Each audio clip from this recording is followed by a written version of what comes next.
So we are continuing with third chapter, chapter 3, and we were at the point where the text is introducing the idea of sacrifice. And we spoke about the various kinds of sacrifice. That sacrifice is an entire, category in both in conventional understanding and in yoga. And here, what Krishna is trying to do is to show the transition and the transformation. So he starts with the normal idea of sacrifice. And as we discussed the various kinds of obligations or duties, he is jumping to the devarin, or the duty to the gods. The gods, it's a very interesting term. Who are the gods? Because there too, there is another category from the gods to Brahman or Purusha. These are other categories that come beyond gods. And that's where Krishna is going. He starts with the gods. So the gods are really cosmic functionaries. The gods keep time. And we are talking about, is time a human creation? Time is a God creation. So because everything is in a certain measure. And this idea is going back to Purusha Sukta of the Rig Veda, where Purusha sacrifices himself by calling the gods to do the sacrifice. See? That's what it is. That is this thing which is outside of the bounds of time and space, to enter into a world of time and space needs the functionaries of time and space to divide it, to map it into this classificatory grid in which everything is maintained in a certain order. So this order, cosmic order. So the gods are the ones that give us the basis of a cosmic order. So sacrificing to the god or gods keeps us within this notion of dharma that we are talking about, that is a larger cosmic scheme. But even this larger cosmic scheme, the scheme of the gods, is subject to time. That's why we talk about the 4 yugas. Each yuga has its own dharma. And the Mahabharata is happening at what is called a yuga sandhya. That is a twilight between 2 ages. This is the last 2 ages, coming into the Kali Yuga. So that's exactly where the gods, it's the twilight of literally Nietzsche's term, the twilight of the gods. That's where that's where this is. So he starts off by talking about the sacrifice to the gods. And so he's bringing back the notion that is holding the order of the age together. And then he will show that that is not enough. So all this is related to that. With sacrifice the Lord of creatures of old created creatures, and said, by this shall you bring forth, let this be your milker of desires. So this stanza is related to stanza to the Purusha Sutta of the Rig Veda. Okay? By sacrifice the Lord of creatures of old created creatures. This is the sacrifice that is being taught. Very quick question. Yes. That the gods, the very existence of gods starts with that principle of multiplicity, right? So that is already in, it's a kind of a division already is taking place. Yeah, see, this is the interesting thing. You'll find this also in the Upanishads. It's as if these things already exist. That's again, like our beginnings are always middles in that sense. Purusha will call the gods to divide it. In other words, Purusha is already divided in the mind of time, so to say. But it will act as if it is being created. This is a way of talking about a beginningless beginning. So what I mean to ask, I think here, is that the multiplicity is before time. Yeah. Because the gods exist before exactly. time. Yeah. Yes. I guess the one question I have is the idea of the beginninglessness of something. and the idea of the cyclical time, right? Yeah. Where the cyclical time also in a way is beginningless, but it does kind of, you could imagine there is a point where it begins, and then at the end somehow it reaches the same initial state, and you'll have the same cycle. Yeah, exactly. So cyclical time is a time of the gods. Okay? A cyclical time is a time of the gods. And that can, because it's repeating again and again. So you can say that in some beginningless beginning, there was an initial cycle that started taking place. But, like some philosophers like Deleuze talks about, it's not actually the return of the same that's taking place. It's the return of difference that's taking place. There's never a repetition of the same. It's always, infinity is always manifesting maybe in graded fashion, but always uniquely in a new way.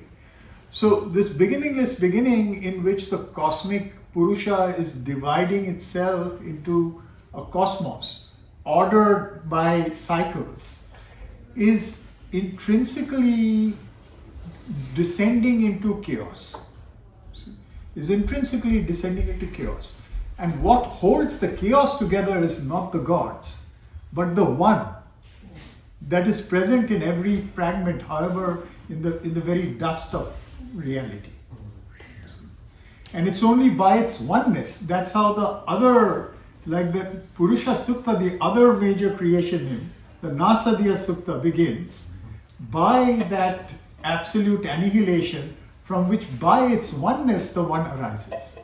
In everything the one arises. Not by the power of the gods, but by its own power. So this is where it's going to come to. But first it starts by invoking the gods and saying that you have to sacrifice to the gods and foster by this the gods and let the gods foster you. So the cosmic order is maintained. Fostering each other, you shall attain to the supreme good. Fostered by sacrifice, the gods shall give you desired enjoyments. Because there again, this idea of the enjoyments that are preordained by the order, it's not predictable. The repetition of the same, the cycle, it's sort of like that is a real determinism. You know that this is what you're going to get. Earlier religions of propitiation, for example, were predictable. You give this particular thing, you get that in return. See, those are all thinking about a world which is cyclical, you see, of the gods. So, fostered by the sacrifice, the gods shall give you desired enjoyments. And then it comes to that next part of that stanza is going to take us to the Isha Upanishad again. Who enjoys their given enjoyments and has not given to them, he is a thief.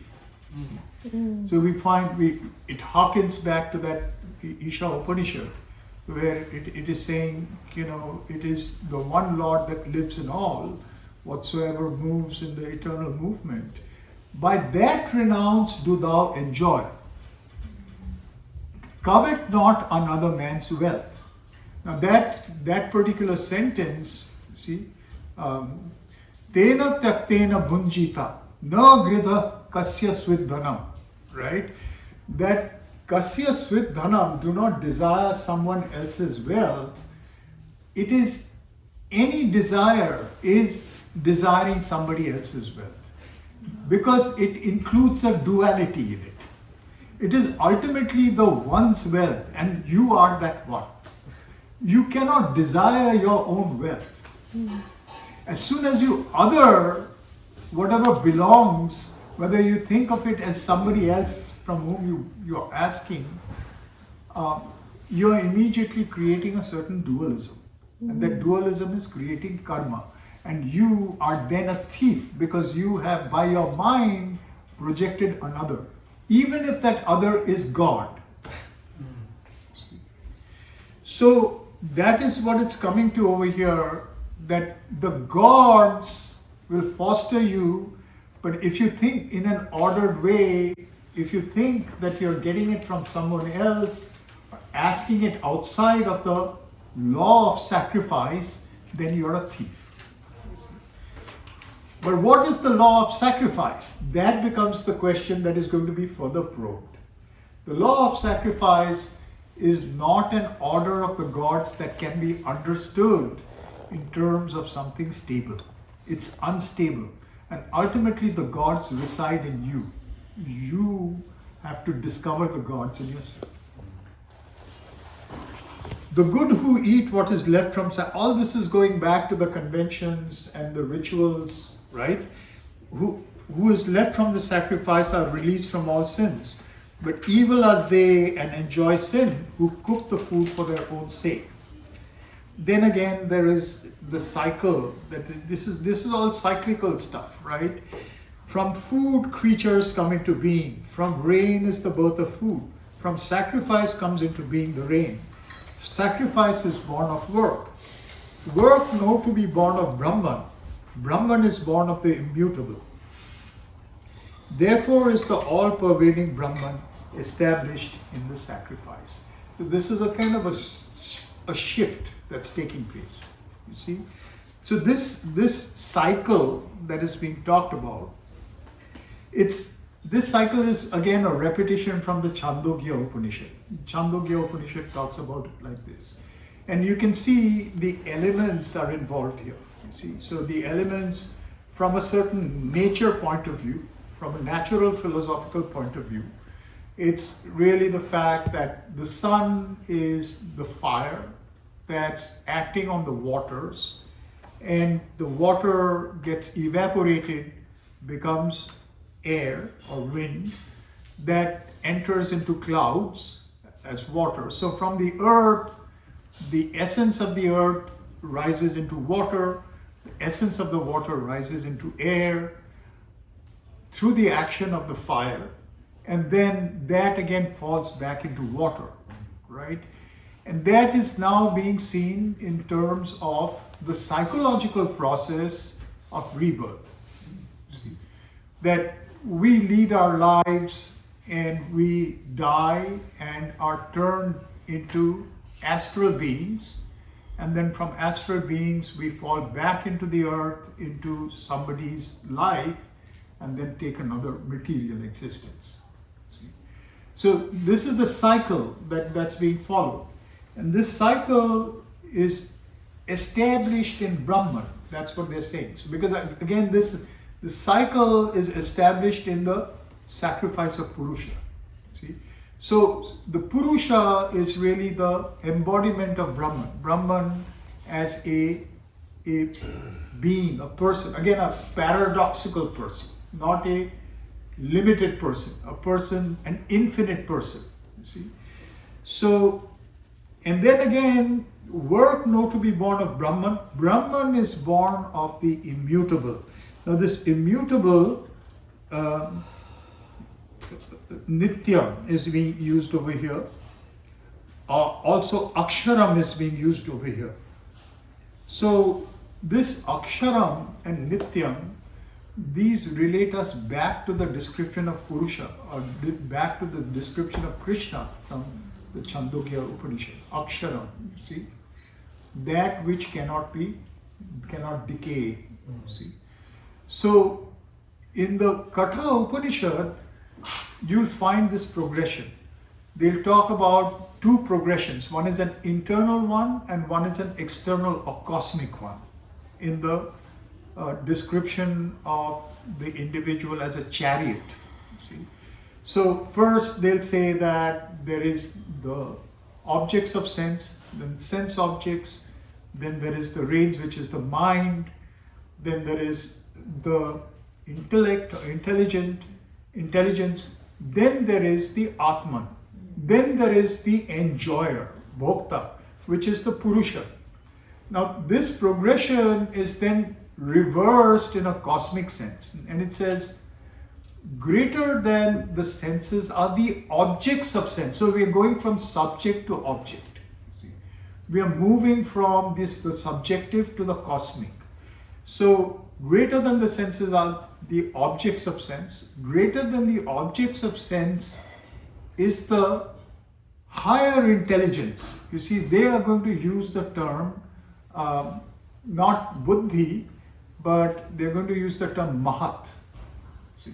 So when we go back into the individual, there is the individual intelligence, buddhi, but there is a cosmic intelligence, that is Mahat. Then they'll say that beyond the Mahat, there is the great soul, Mahatma. Mahatma is the cosmic soul, the cosmic Atman. Okay? Beyond the cosmic Atman is the unmanifest, Avyakta. Beyond the Avyakta is the Purusha. Beyond the Purusha, there is no other. This is the progression that the Katha Upanishad will draw. This is what's being drawn here in a sense, the so-called immutable. So he says, Brahman is born of the immutable. And later Vaishnava philosophies, where you see the interpretations of Ramanuja and all these people, they're going to say that this progression, the so-called Brahman, is the aura of Krishna. In other words, when Katha Upanishad is also talking about the unmanifest, the Avyakta, he's saying that Avyakta is Brahman, but Avyakta is the self-extension, the aura of Purusha, who is Krishna. Why is it the aura of Krishna? Because he is the infinite person. And its infinity is the impersonality of Brahman. This is the paradox, that it's a person, but it's also impersonal. Its impersonality and its radical infinity is the zone called Brahman. Beyond the Brahman is Purusha, who is indescribable and the truly infinite person. So that's how he's going to the progression of sacrifice being established in Brahman. See, so this cyclical order is established in Brahman, who itself is not the end, but established in the immutable. Here the immutable is Purusha. And ultimately, in this text, that refers to Krishna. I have a quick question. Yeah. This is not cooking for oneself. Yeah. That part kind of triggered this thought that Mother talks about taking care of the body, and she is into all sports and things like that. Yeah. So basically, this life survival Yeah. and the purification of body, meaning worshipping it like a temple, and whatever is given to us, nourish it so that it can be divine instrument. So this, I mean, couldn't there be one layer where there is a body, but it doesn't belong to me, Right. but it is given to me to worship Yeah. or nourish. Yeah. So that part, is that missing here? No, I think here also, like, you can take it exactly like you're actually doing a sacrifice to the gods, because if the body is a temple and you cook with that in mind, with that intention, you're actually cooking as a sacrifice given to the gods in that sense, or ultimately given to Brahman. If you consider yourself to be, like even the progression of the body in Sri Aurobindo's thought, it goes from the body as a temple to the body as the embodied divine. See? So ultimately it is to the Brahman that it is being offered. It can be offered to the gods, but it can be offered to the one as a physical manifestation. Yeah, that's could come in chapter 5. Yeah. Yes. Is there a relation between real ideas and the gods? Yeah, absolutely. So real ideas, which are really supramental ideas, the whole world is a real idea. Each god is a real idea. Each of us is a real idea, right? Okay. So real ideas, the difference between a real idea and an archetype, which is really an overmental type, which is what the gods are in the sense that's being talked about as a cosmic order, right? When we are talking about a cosmic order, we are talking about the gods as overmental archetypes. But each one of them is actually more than an overmental archetype. Each one of them is actually a real idea. Okay. You see? So the real idea is the supramental idea, which is the one infinite that has taken on an appearance, but that appearance, for its own self-limitation, becomes a form or an archetype working under the aegis of the overmind. That's how we know it as the gods, you know. So, but each god can itself open a path to the real idea of the supramental one. And I think that your question is related to what's going on over here.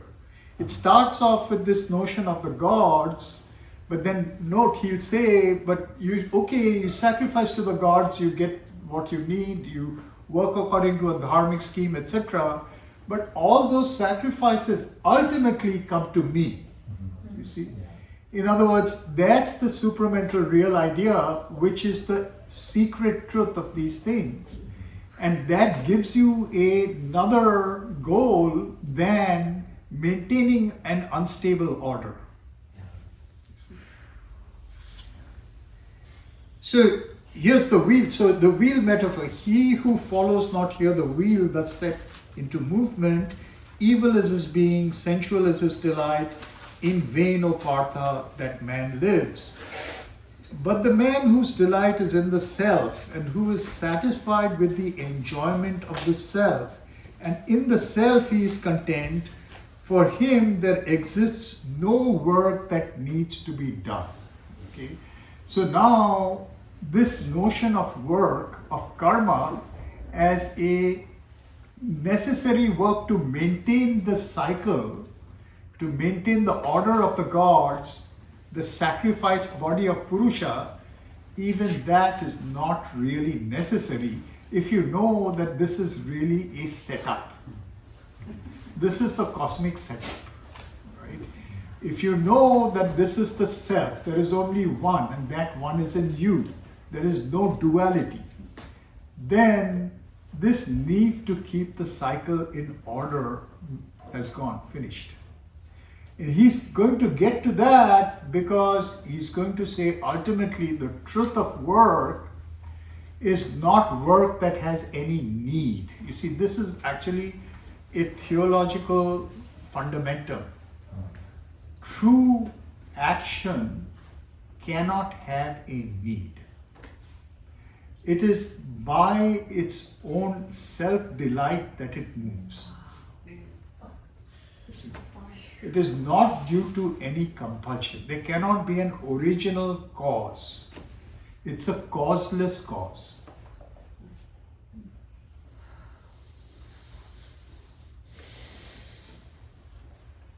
He has no object here to be gained by action done, and none to be gained by action undone.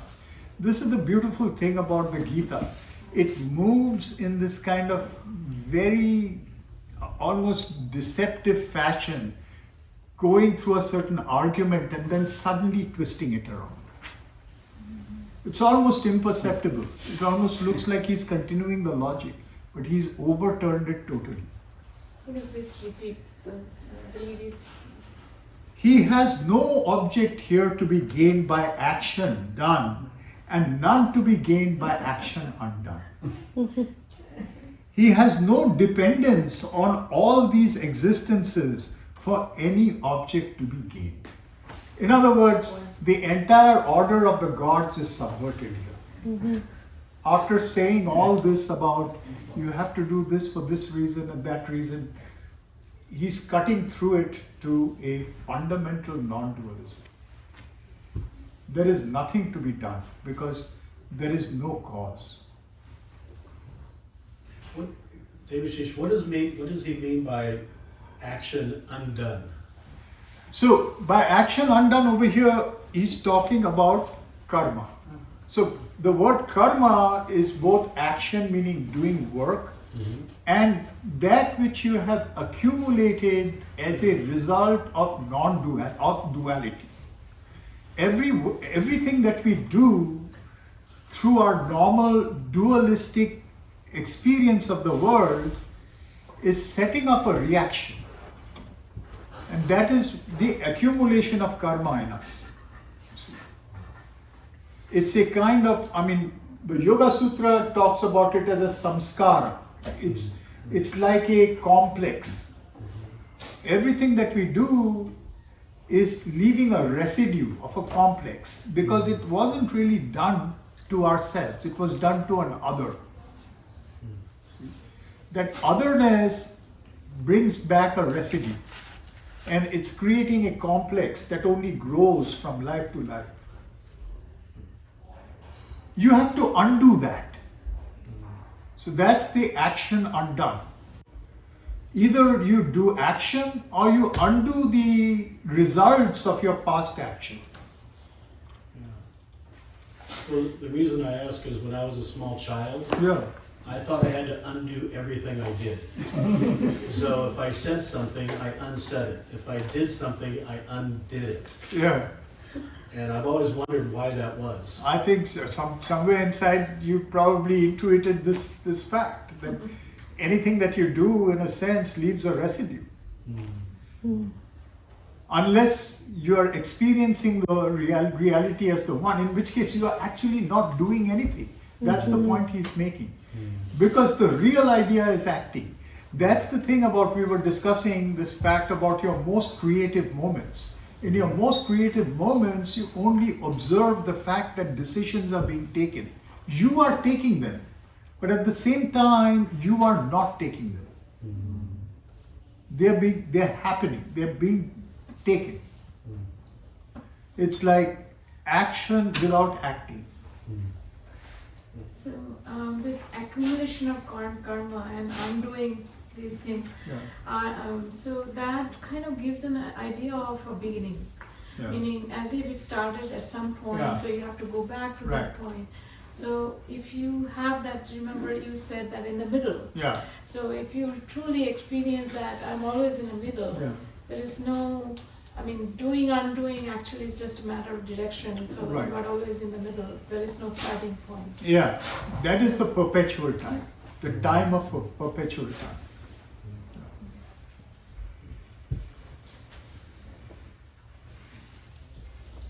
So here, therefore without attachment perform ever the work that is to be done, for by doing work without attachment man attains to the highest. So here now there is a movement from the gods to the highest, you see. So in fact,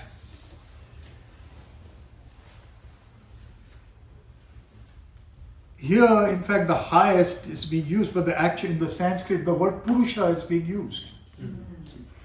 So, without attachment, man attains to Purusha, is what is literally being said. So, here we are again hearkening back to the same Purusha. The Purusha of the Purusha Sukta, the Purusha of the Katha Upanishad. See?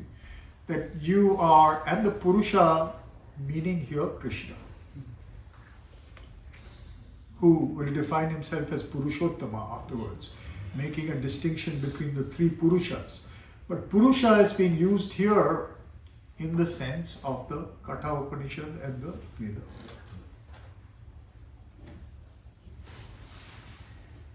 And then he's going to give examples out of the Upanishads. It was even by works that Janaka and the rest attained to perfection. So it is, here is the, it's like a kind of affirmation of the fact that karma yoga can be a way to live in the world without actually accruing what is called karma. In other words, the divine acts through you are realized in your action, in the active world. Even by works that Janaka and the rest attain to perfection, thou shouldst do work regarding also the holding together of the peoples. Now we come to the central aim, that this is again the real idea. Why does one work at all? If you're saying that there is no need for work, there's no need for work, but there is a unfoldment in time of the cosmic idea, which is the will in you that has moved forward and become who you are. This is the remembrance. Remember that which was done. In this sentence, why it is written it was even by the works? Why is the word even written there? It was even by works, that by even over here meaning that that is what was used. Even by works, that is, it was by works done, by works itself. Okay, even by works, not by something else, but by works.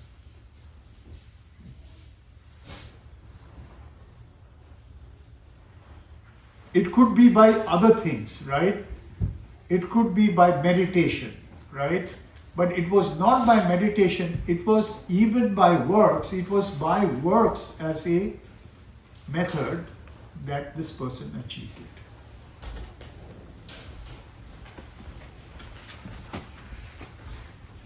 So why is the example of Janaka given here?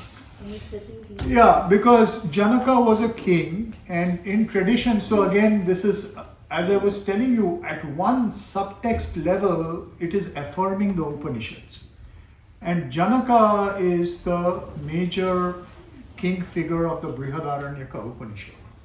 So it is basically giving the example of a king, just like the notion of the philosopher king in Plato. We have the notion of a realized king in the Upanishads.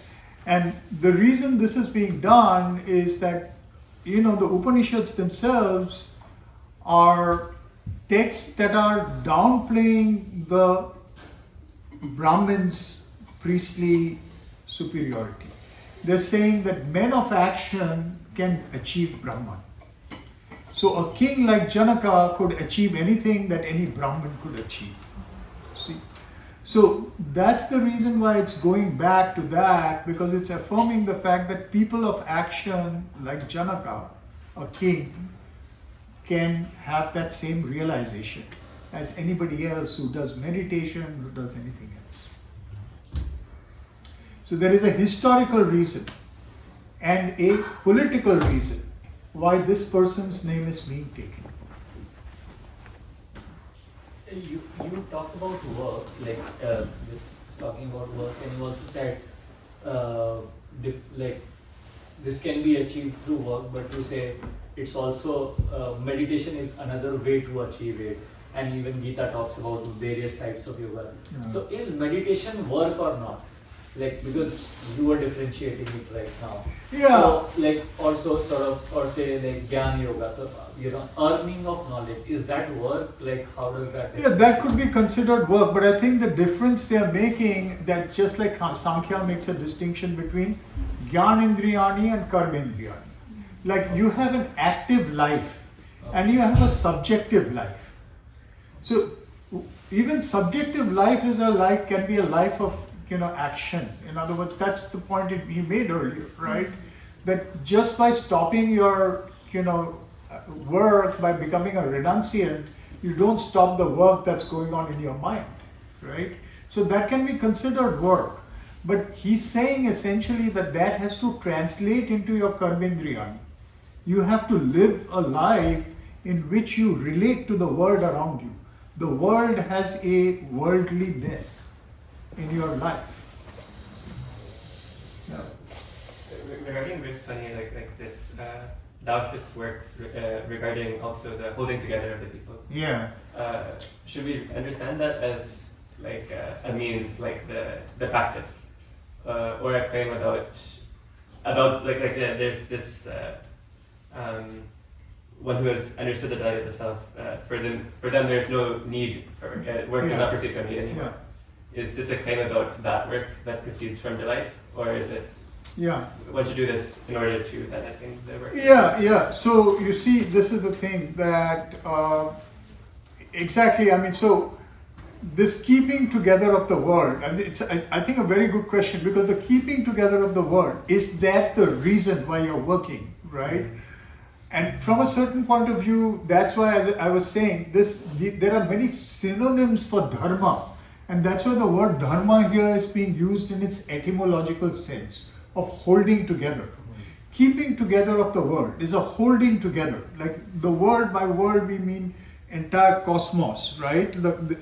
Anything that's manifest, existence itself, holding it together, right? So from that point of view, is it that as a cause that is what we're trying to do? No. What he's saying basically is that we are agents that have chosen to create a world together, you see? And that's the unfolding idea inside us and the unfolding will in our most essential nature. So if we can divest ourselves of all our desires, that's what's going to spontaneously arise, you see? So it's like the whole world is in each of us. And that's what remains as the residue after everything else falls off. And that's the spontaneous work, you see. That's the kind of work he's talking about. That will keep together the world. This is also the remembrance. This is the remembrance. Okay. So remembrance, remembrance, you see, the remembrance also has those two components to it. One remembrance is the remembrance of Jnana Yoga. That I came to know that ultimately there is something outside, just my petty life. That there is the one that is manifesting in time. I came to know that.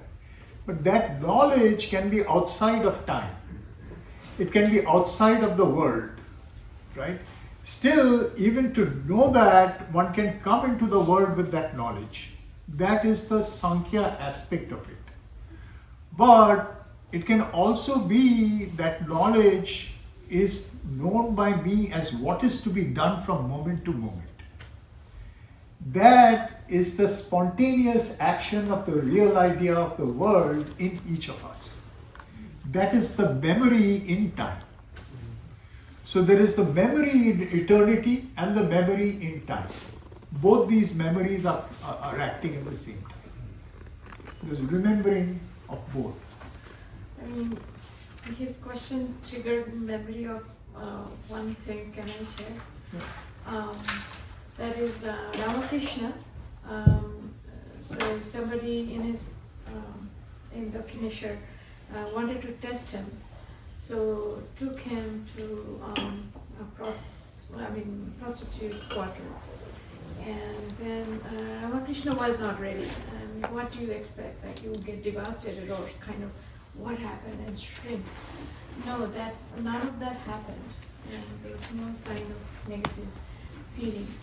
But he immediately saw that that lady came, and he saw the mother, Kali, in that person, and he called her as the mother, and the way he called her, she actually got transformed, and she lost interest in that kind of life and became devoted to God. So like in the extreme situation also. If you So here, this example that you gave, that is actually talking about the fact that the action of that, of the loka sangraha, of the dharma acting in you, from moment to moment, is transformative because it brings that world into existence. So it's actually, this kind of a karma yoga in that sense is a act of magic in that sense.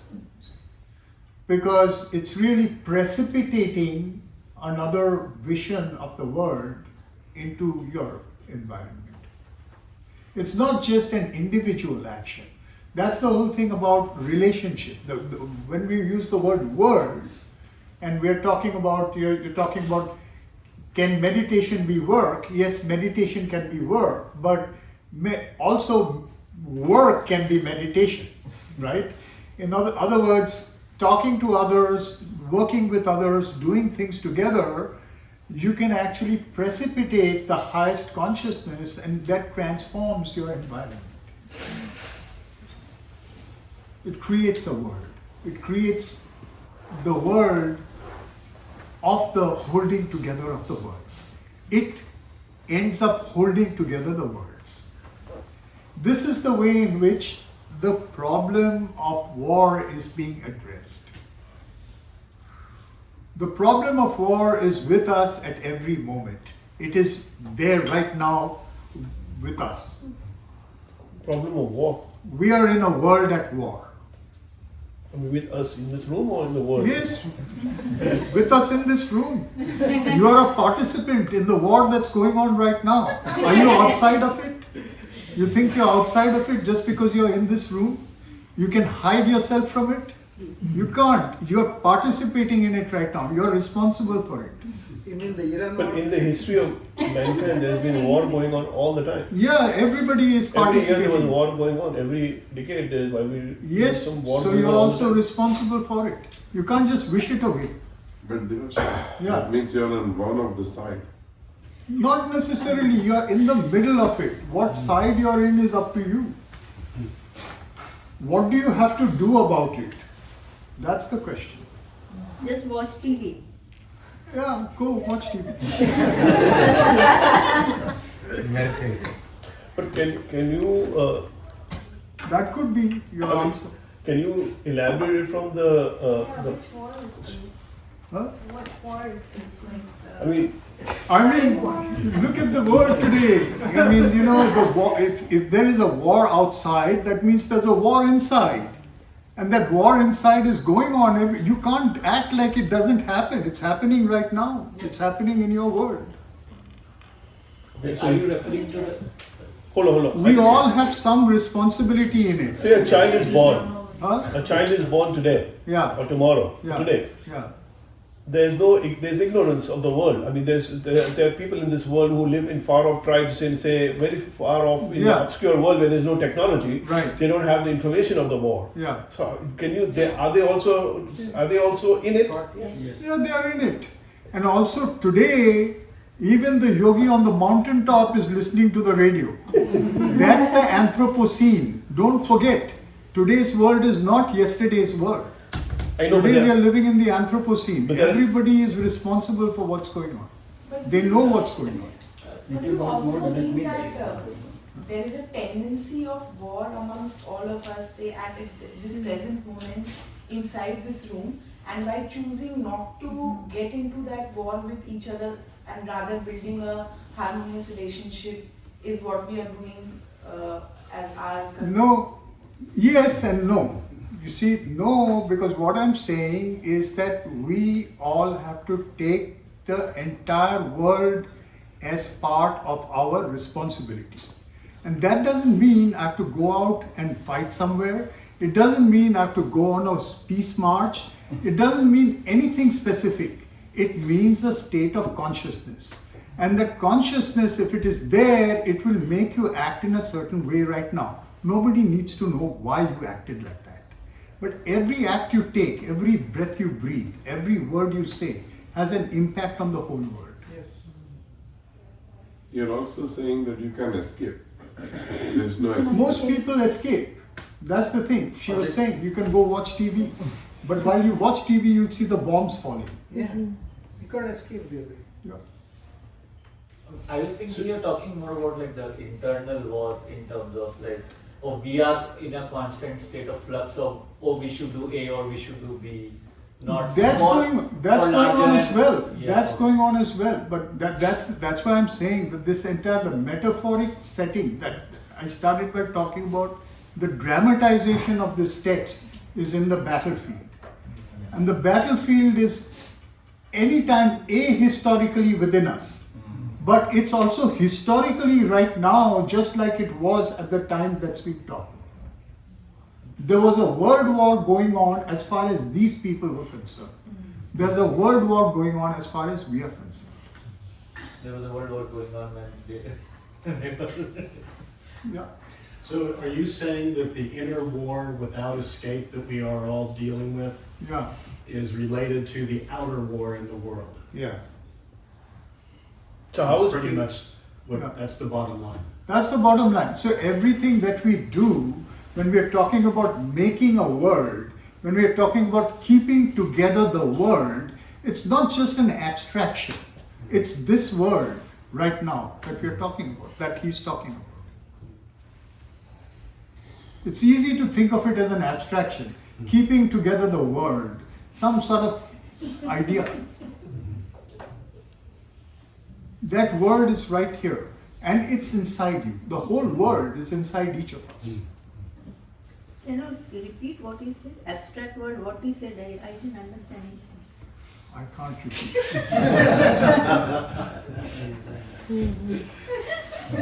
You can't dip in the same river twice. The moment is gone. You mentioned about like inside, the world is inside you, and there's also in Gita, Shri Krishna keeps talking about like this concept of is God inside you or are you inside the God? So I mean, I'm intrigued by this, like, talk. Yeah, that what you just said, again, that is going back to the Isha Upanishad, you see, because that's 2 sentences in the Isha Upanishad, which is saying exactly that. It's saying, you are in the oneness and the oneness is in you. Both these things have to be realized at once. So realize means not intellectually, something by meditation, by sadhana. Exactly. Not by sadhana, it has to be realized. In other words, you have to, not intellectually, yes, by experience. Can we say that the in essential loka sangraha or the holding together is any action that I do leads to the progress in consciousness of people can be termed as loka sangraha? Loka sangraha basically is a synonym of dharma. And yes, any action that you do, but the question is, what is that action? It's not giving us any easy way out. It's not saying we know what is that action, or anybody can tell us what is that action. It is saying if you have the consciousness of the whole, you will know what is the action. That is what it is saying. Loka sangraha means loka, the world is held together in you.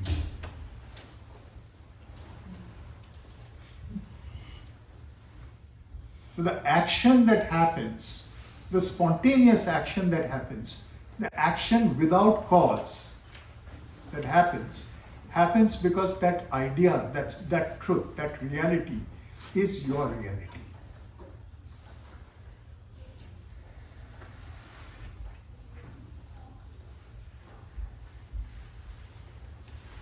So this is the point.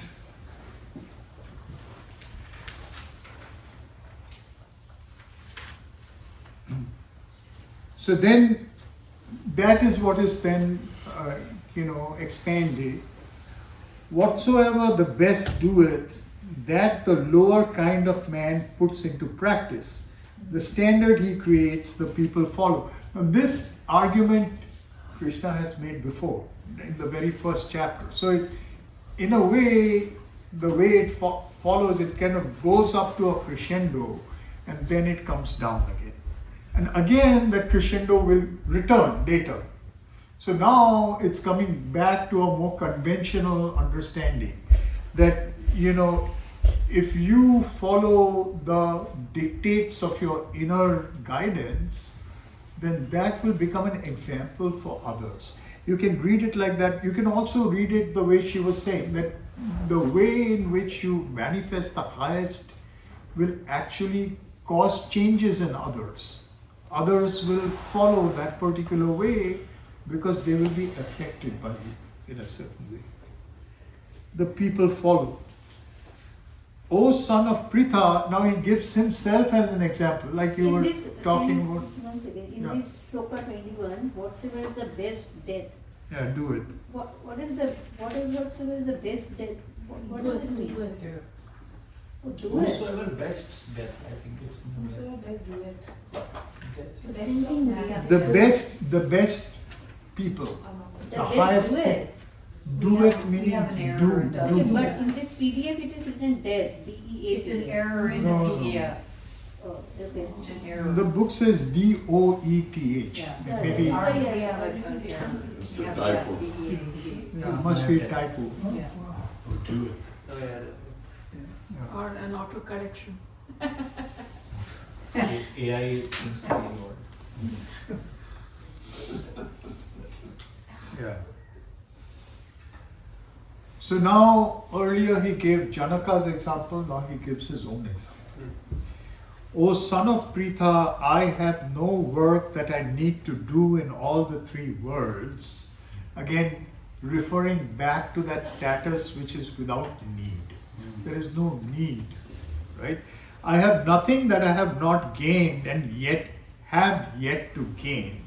This is the original theological argument, because God cannot be incomplete. If God is incomplete, then you need something to complete yourself. If you don't need anything to complete yourself, why do you need to work? You don't need to work, right? I have nothing to gain. And I abide verily in the paths of action. So here, again, it's the same thing that, the original idea that has gone forth to become a cosmos has not done so because there is a need, right? This is the great paradox, that anything that ultimately happens, the ultimate cause of it is pure bliss. Ananda is the foundation of the world. It's an act of pure bliss. For if I did not abide sleeplessly in the paths of action, men follow in every way my path. These people would sink to destruction if I did not work, and I should be the creator of confusion and slay these creatures. This is the spontaneous activity. That's why the Loka Sangraha. You could actually do away with the work. And that's what happens in moments of pralaya. What is called a pralaya is a hiatus between worlds. The entire idea of the world is dissolved. And it happens because the real idea is put to sleep by choice. Again, over here, it is as if by choice, if that were to happen, then this would dissolve. So there too, this so-called choice, these are like what one might call moods of God. And by moods of God, we are talking about various forms of will. Sri Aurobindo refers to these as laws. So he's talking about the law of Rudra and the law of Vishnu. The law of Vishnu is the law of preservation. This whole idea, that's where the Bhagavata theory is coming from, that Loka Sangraha, the keeping together of the people, is the law of Vishnu. And that's the law that's unfolding. If the law of Rudra unfolded, and that's what's happening too, because as he will point out in chapter 10, it's the slayer of the people, time arisen to slay the people, that is dissolving another real idea to put forward a new real idea. That also can be the action.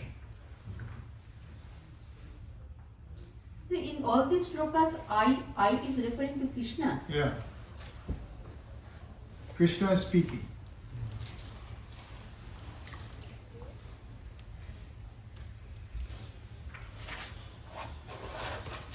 As those who know not act with attachment to the action, he who knows should act without attachment, having for his motive to hold together the peoples. Again, it will come back to that.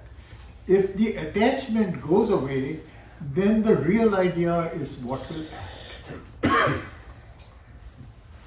This motive to hold together the people is the intrinsic and spontaneous motive of what keeps us in the world, why we are here.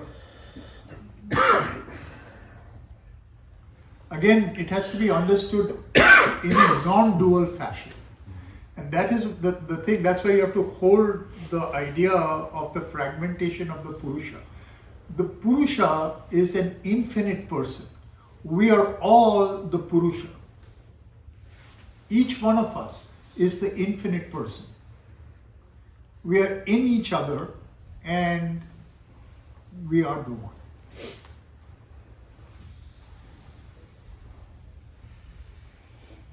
He should not create a division of their understanding in the ignorant who are attached to their works. He should set them to all actions, doing them himself with knowledge and in yoga. In other words, here, as he pointed out earlier, there are two options. Either, and he points this out later too to Arjuna, he says, either you act in yoga or by your ego I will bring you into action. Yeah. Those who don't know why they act and they're wanting not to act, etc., they may choose not to act, but it is by their ego that they will be brought into the action. Because they're even more compelled. By your ego or by my ego? What is Krishna saying? No, your ego. He's talking about Arjuna or any individual, that they can either act in yoga, Yeah. that is allow the, what is the intrinsic action, will to work in them, or if they don't want to, by their ego they will do something. Yeah. You see, they will be compelled to do something because they are conditioned by their ego. Compelled to do something, but not compelled to do yoga. No. Compelled to do something different. Yeah. Something different meaning? Something different is Different from what? no, like by yoga means you are doing something which You is may do the same thing. You may do the same thing. You may do something else. It's the inner experience that will be different. You see? It's fixed on. You don't know what it is that you're going to do by yoga or ego. Is it also to do with the intent associated with it? No. By the what? By the intent associated Yeah, with it? yeah. It is the intent. Only you know. The intent is only yours. For everybody outside, you could be doing the same thing. It doesn't make any difference. The easiest thing is to surrender. Yeah. surrender. How will you surrender? It It's is not very easy. easy to say surrender. How do you surrender? So let thy be done. What? Let thy be done. What is that? I don't know what is that. Yeah. That is what that's What that's is what that? easygoing say, let die be done. Actually you are not saying it internally fully realized, and from that point you are saying, you are just saying casually, like everybody says, okay, I'm not able to do this, let die be done. How do you know? How are you saying it? You have Trikal Drishti? This is I just think general we put statement. too much mind into it. I was asking intent because you said two things, right? Like you said you might still be doing the same thing, Yeah, but in ego yeah, versus in yoga. yeah. So then the difference is intent, or what? Like what's the difference? Like if action is the same, Yeah, how the, do I? This is a little confusing to me. yeah, the difference is experience, right? You are experiencing it differently, right? In the case that, okay, like let's say he's being asked to participate in a war, right? If he really allows the spontaneous action of the divine to work through him, that is not going to set up any reactions in him. It's the divine that's acting through him. But if he is doing it through ego, he'll be creating a lot of karma that will actually affect him later as well. And it will also have different consequence as far as the world is concerned. So he's firing the same arrow or whatever, killing the same people. Yeah. But, the results are different. in Very some sense. different, both to him as well as to the world. Technically, is it possible that the divine will converges with the ego action and that they both are congruent or they both are same? That's the thing. There is no external way of knowing that. You see, congruent doesn't make any difference. That's only an external result. What's happening inside you is what matters. Are you experiencing the divine will, or are you thinking that your ego is the divine will? It doesn't matter at all So to the outside world. the ego the machinations of the ego is so insidious Yeah. that it can have the delusion that it is experiencing the divine will. Of course. So how does the ego, mind, intellect with Viveka discriminate between the divine will and the ego will? That is yoga. That is the whole thing. I mean, either you can say it can never discriminate, right? But that's not the case. There are many people in whom the discrimination is born. It takes time, but that's what it's all about. That's the meaning of yoga. That's what he's talking about.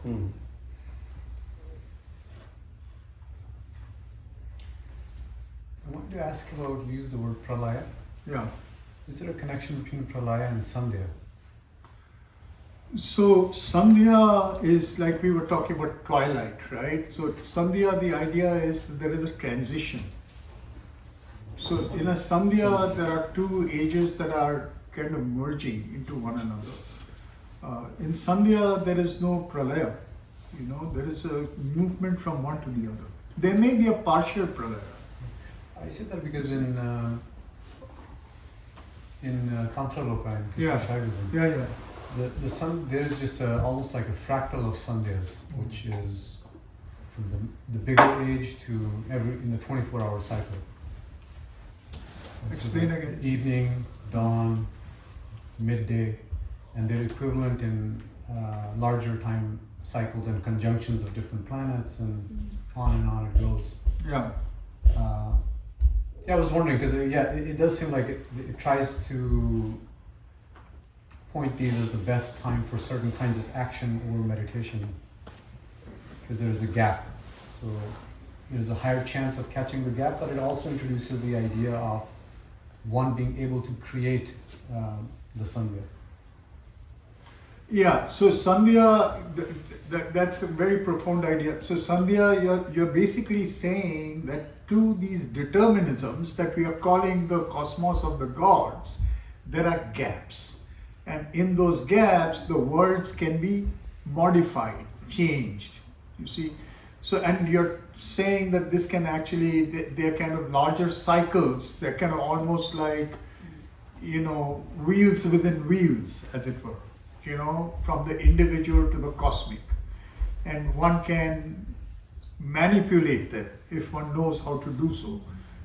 These are yogic things, you know. I mean, absolutely, but that kind of thing comes only through the birth of power.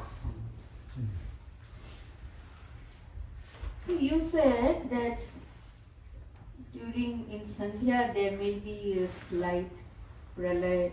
So I'm just trying to understand. Yeah. So for example, every day when the sun goes down, it's called like Sandhya Kal. Yeah. So at that time, any kind of pralaya or something? Yeah, so you see, when we are talking about Yoga Sandhya, I mean, what you're talking about Sandhya, actually he's saying something similar, that between, say, morning and afternoon, or afternoon and evening, there is a transition. And this is also related to what we were talking about chronos, right? Like chronos is, we think that there are distinct differences. There is morning, there is afternoon, but there are transitions. There is no real distinct difference, right? One moves to the other.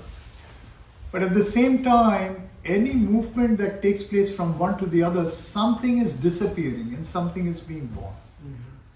Something is a matter of degrees and something is a matter of kind, right? Morning is a kind, afternoon is another kind. Between the two, there are degrees. See? So, in those degrees or during those degrees, something is disappearing and something is appearing. That is a kind of pralaya. Yeah.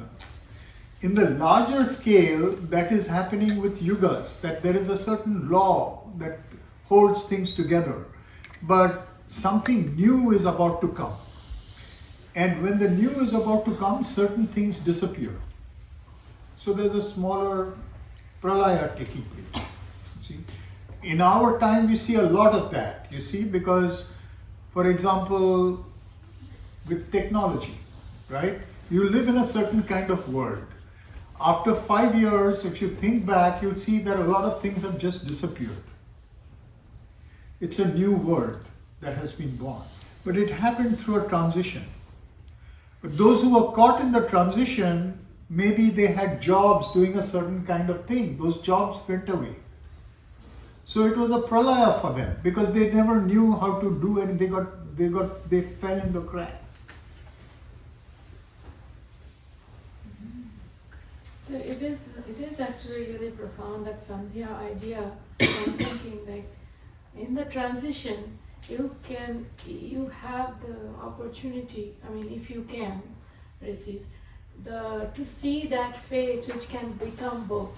Yeah. In the sense that it's the between that actually where infinity actually is present. Yeah. The mother says something like this. The mother says that, and again, this is related to Buddhism as well, Buddhists say that there is a gap between whatever we experience from moment to moment. And the mother says that yogis who know to can completely change the world by finding that gap. Actually, I think that's exactly what Tantra Loka is saying. Devoshi, the same as the Brahma Muhurta, right? It's Brahma Muhurta is also a Sandhya. That's the Sandhya of the beginning of the day. That's considered a very auspicious time to do anything.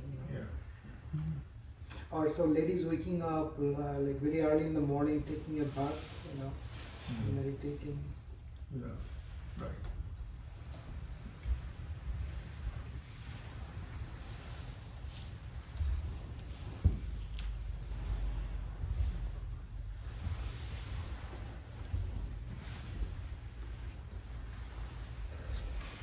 So from that we move to next. It's the same chapter, but he's now going to come to the notion of determinism. And how are we doing for time? We got about 15 minutes before tea break.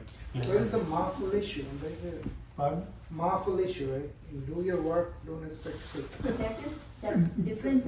Yeah, that is the karma yoga. Karma yoga. Right. You see, remember we were talking about the fact that we do not know what is the best for keeping together the world right now. Right? To get to that condition, there is a transition necessary. To do that transition, we have to offer the fruit of our work. Meaning, I don't know whether what I'm doing and what results I'm expecting is really for keeping together the world. But if I offer it to the holding together of the world, right? If I offer it to that, then that will prepare me. That will bring me to the point where I can experience the whole. This experience of the whole is not just an incremental thing. It's really finding the whole within oneself. From our point of view, it seems impossible. Because it isn't, are we expanding our consciousness to something which is infinite? It's like, again, it's a dimensional thing. It's another dimension that's already inside us. The whole is already in each part. And it's only as we move towards it that at some point, this sudden enlightenment, as they call it, the Buddhists have this notion of Zen Buddhism. There's the notion of gradual enlightenment and sudden enlightenment. Certain things happen only by sudden enlightenment. Is it Satori, that word? Satori? Yeah, right. Suddenly you enter another dimension. Until that point, you never thought it's even possible. It's like a light bulb moment. Right. I have a question. How do you enter this dimension through meditation or? Ultimately, there is no answer to that question.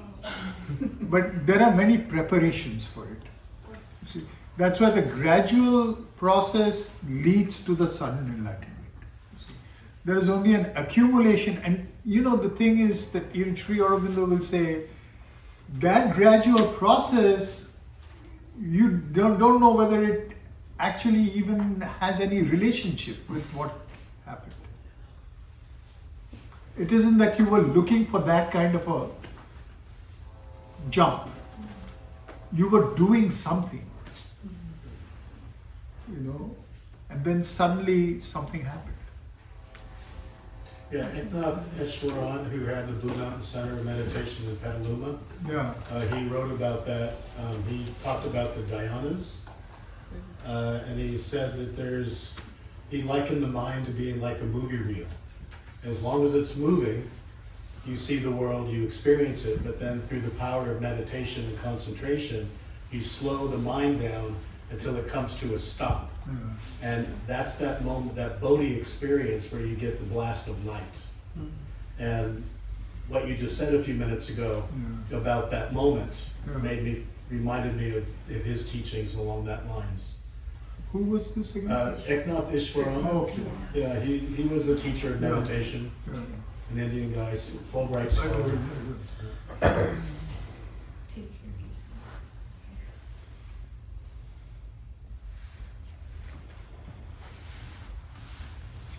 Now he moves to this notion of determinism, as we were talking about. And again, there is a shift to this frame of Sankhya. And he's going to talk about the fact that Prakriti moves in us. So this automatism, that action is taking place, and that we may be free of action, but action can take place in us all the same. We are not the agents of that action. The action takes place. While the actions are being entirely done by the modes of nature, he whose self is bewildered by egoism thinks it is his I which is doing them. Now, so there are two kinds of action. Here he's talking about the action of Prakriti. See? So in any case, who thinks they act, it is not the ego that acts. This is the point he's making. That for the normal case, it is Prakriti and its automatic modes that are acting in us. For the yogi, this is the thing about either the ego does it or the yogi does it. For the yogi, it is the real idea, the divine, the Ishvara's will that's acting in them. But he comes back, he's connecting to that 26. He should not create a division of their understanding in the ignorant who are attached to their works.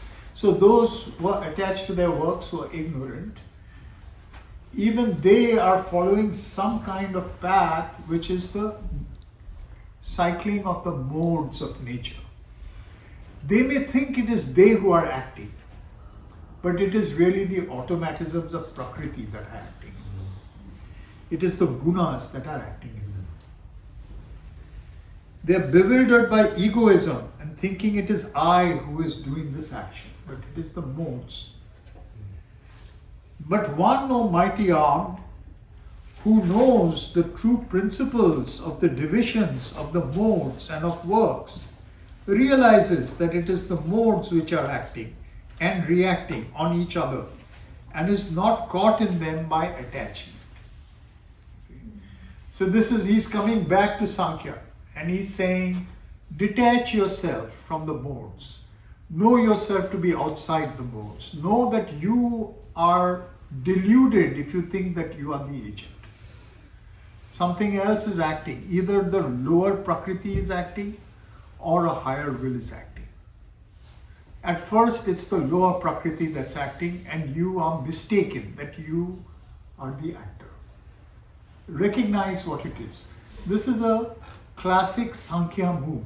Observe the modes of Prakriti and separate yourself from that. You are not the modes.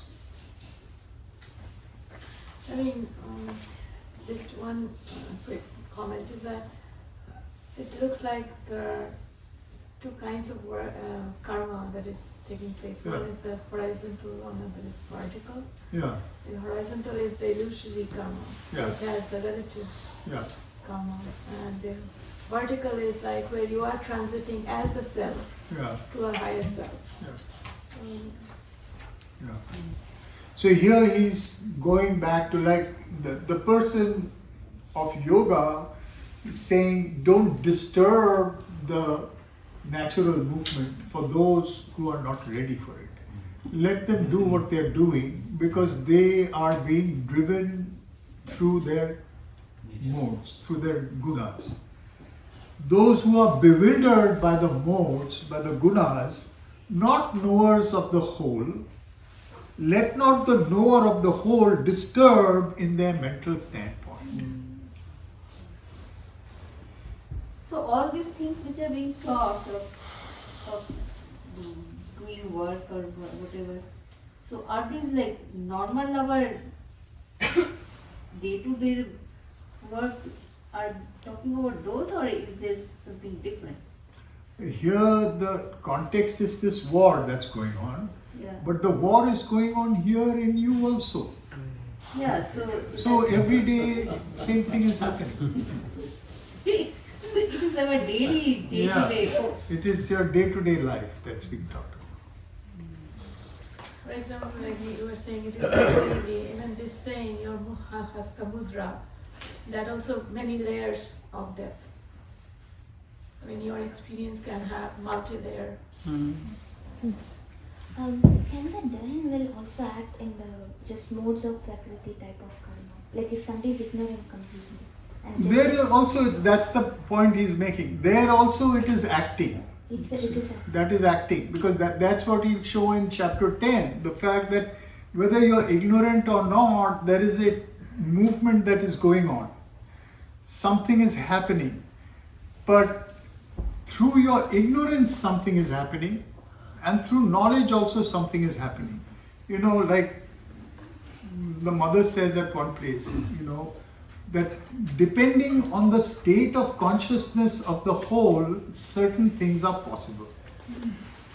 If a few in that whole have a higher consciousness, the entire equation changes.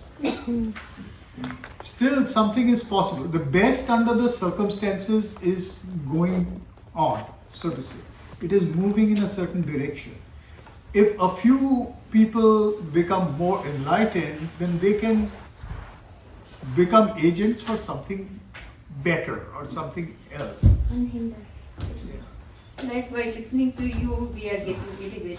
Not necessarily.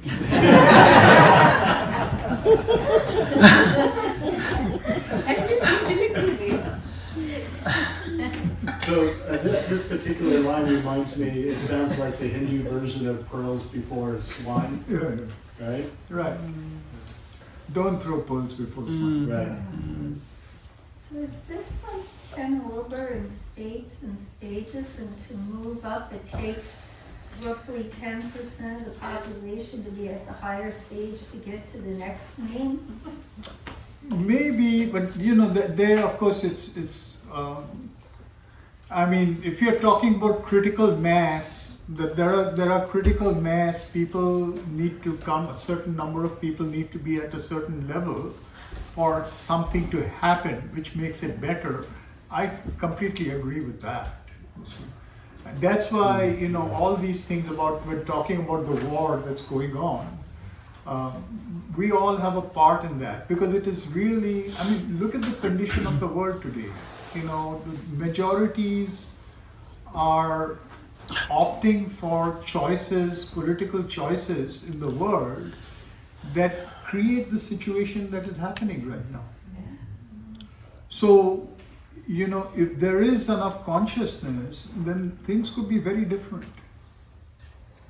But it could be that it is divine's will that things are getting worse, and then Who is the divine? Is the divine not you? Yeah, because Are you the divine or not? no, we don't know, but I'm Well, just you thinking can- that you can anyway try. we don't have any control over what is happening, right? You do have control over what is happening. No, but even It's like saying that I have no divine will is separate from me. No. What I'm trying to say is that what I'm trying to say is that there is a higher will at work here in the world. We might think that we are doing something, That or, I agree. or X and Y is doing something, but actually through everyone it is the divine who is working, right? Yeah, but that the slippery slope is there that nobody is fixed. And we have a thing to do right now. If I say that whoever I am, the divine will act, it's like saying that, we are just as stones and rocks. No, It's called a passive surrender. No, I understand what you are saying, but Yeah. what my point is, sometimes the ignorance is so bad that it is, what we are supposed to do, we are not doing. Yeah. But then divine has his own ways, right? So, Yeah. so we will go down and suffer, and then maybe something will That come. is true. That is true. Yeah, so That my is- point was anyway, nothing is in our control. It is divine will working. This is No, And that if we, part if I we don't can't agree figure with out, that. and if we can't understand and can't act, Yeah. then divine will work in its own ways, and Yeah, and so you finally see, this we will is reach the mother somewhere. says that if we don't awaken, then divine will act through a catastrophe. Yeah, Right? that's what I also meant. Yeah. Yeah, but the if is there. Yeah. You do have a choice in the Yeah. matter. We can always say that divine will act by catastrophe. But then we are erasing the if. We are erasing the fact that we have a choice in the matter. Because the divine dwells within us. This is the point Sri Aurobindo is making. There is something called free will. We are 99% conditioned, but 1% free will all of us have, and we can grow that. If we say it doesn't matter, we are all ignorant and all that, yes, that something is going to happen in spite of who we are. But we have a choice in the matter. That's the whole point of Krishna's message to Arjuna. Yeah, To, exactly. to awaken him Yeah, and say, you have a right. duty to do. Yeah, right. This is the classical question which everybody asks. Yeah. Like, do I have a free will? Yeah. If God is already there, then am I acting on behalf of what God is sending me a message or not? How does, especially Gita, Yeah. from all the historical context and Upanishads we are Yeah. talking about, this also relates to am I inside the Yeah. God? Is God inside me? Yeah. Am I working on the direction of God? Or how does Gita sort of... I mean, the Gita, comes- this is going back to the Isha Upanishad and the same thing that I said, that, your essence is the divine. You are God. God has become you. 99% of you is conditioned by Prakriti. It's in forgetfulness. It's the loss of memory. But 1% memory is there. Whether you read this or not, something in you knows. And to the extent that it awakens, its power increases. Yeah. So, I just want to clarify a doubts, and doubts come. And this discussion, the last 10-15 minutes of the war and the divine, I think the assumption is that war is bad, destructive, and it brings me to the Plato idea, the idea of good. Yeah. Okay. And so, there is certain objective or some universal idea of absolute good, because if you look at it from the economic angle, from the business angle, somebody's war is somebody's meat is somebody's poison, and somebody's poison is somebody's meat. So somebody's making prosperity, somebody's getting prosperous, somebody's food is being made on the table because somebody's dying and somebody's weapons are being made here. Right? So from that angle, there's no absolute good. Yeah, Right? from that angle, there is no absolute. So But that's then- not the only angle there is. That's the whole thing about Loka Sangraha. Nobody would talk about Loka Sangraha if we were in a relative ecosystem in which anything could eat anything and still some kind of conservation of energy would take place. There is an evolution towards something else, towards a maintaining of a conscious universe where everybody is empowered. But for We wouldn't even have ideals of that kind if that were not the case. But for example, in current situation, Yeah. what as an individual I can do? I mean, I'm against wars, but and I feel that everything is going worse, Yeah. But I mean, I can just pray to divine, but Yeah, apart you from can pray that, I to cannot divine. do anything else. No, Right? that is a lot. Yeah. You can pray to the divine. And then how can you tell what opportunity will come to you tomorrow? If the opportunity comes to you to do something positive, will you recognize it? You may not even recognize it. It may be in front of you. You may think, I can't do anything, so it will never come to me. Right? And if it comes to you, will you take that step? You have to be ready for it. You can't say that I can do nothing except pray. You don't know what will come to you tomorrow. That's for all of us.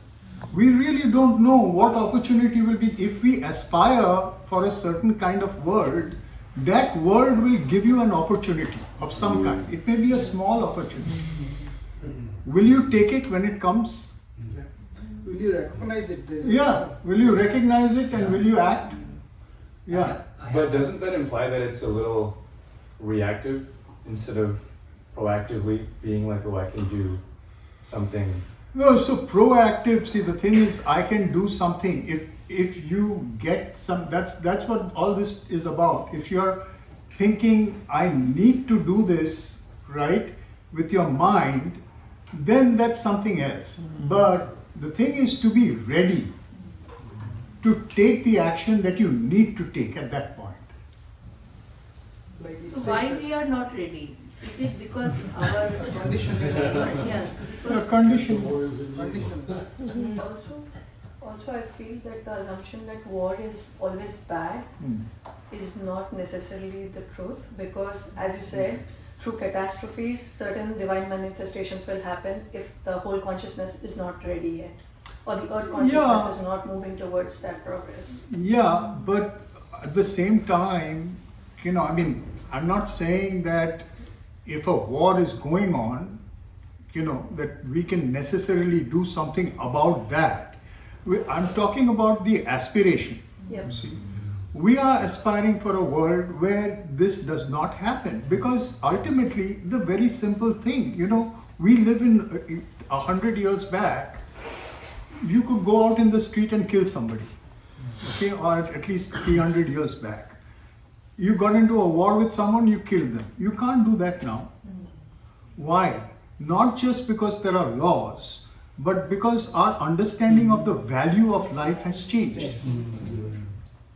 If you don't have a sense of the value of life, you can do it. It doesn't matter if there are laws or not. If our understanding of the value of life has changed, can't we see that war kills unnecessarily? Yeah. Then why should I aspire for war? Why should I say war is good? So for example, in Mahabharata, like I'm just hypothesizing from what you said. Yeah. The war happened because dharma was being violated. Right. So in an ideal situation, you shouldn't need a war to establish Exactly. dharma. Humanity should go towards establishing it without Yeah. things like war. Exactly. Oh. Exactly. So that is an aspiration. But war may take place because of our present condition. As you said, our condition is such, that's what's going to happen. That's what's happening here as well. Krishna is saying that the condition is such, adharma has come to a point where war is inevitable. He's saying, I tried my best for peace to arise. 5 villages also, all of that. Yeah. It didn't. And he knew that it won't. Right. So sometimes that is necessary. And then you see, he say, I am time arisen to slay the people. Right? Because that is the pralaya that we were talking about. That is happening at this point. And does a pralaya send humanity back to start from, like, is that also? But to some extent, yes. To some extent, yes. Because if people have aspired and they've come till here and then catastrophe happens, then humanity starts all over. Exactly. But it is evolved. Well, sometimes you have to go back and start from a new foundation because something was not well founded. Something was built on sand. Now you go back and create new foundations. But then some of the progress might have been lost as well. Yeah. So we start from zero. But new foundation will always be better, right? That is expected. Unless again divine will decides to be Well, you know, Divishes, just as our view of the value of human life has changed, it seems like with each cycle we reach a new plateau. Yeah. And then upon that plateau, we enter the new cycle and we go through, you know, the changes and the events and everything, and then again we reach a new plateau in your next life. Exactly. Yeah. So Margaret. I think, correct me, but I think Margaret had talked about it's not, it may not be necessary where we are for there to be a complete highlight. I think Mother mentioned something. Yeah. She did. Yeah. She did. I think that's something also to hold. Yeah, sure. Dr. Ranner, do you want to stop now, or do you want to keep going? The war conversation. Yes. If there was no Getting war, into then the we real would stuff. have Yeah, that's called making a virtue of necessity. So we are resuming, we are still on the third chapter. Might as well face the fact. I don't think we're going past the third chapter today. The third chapter is it. So we are now, we are in stanza verse 28, 29, okay, 30. Did somebody say 30? Yeah, we start 30 now. Okay, Covered. like an auction, right? 30 it is. So let's start with 29 because we were talking about the transition. So he's talking about the people who are driven by the modes, the gunas of nature, and who is the agent. You know, that really it's a puppet self that takes itself to be the agent. It's the mind that creates an image of, as Sankhya calls it, the I maker, you know, ahamkara. The I maker projects an I that sticks itself on these automatisms of nature, of prakriti, the modes. So he's saying that let them go their way, don't bother them unless the aspiration arises in you. If the aspiration arises in you, you are ready for another kind of action. And then, as he says over here, so that number 29 is interesting.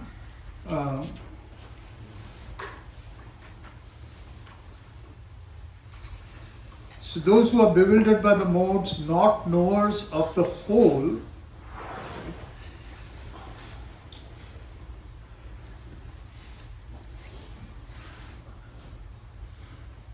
Could that be another typo with the word "be" inserted in there?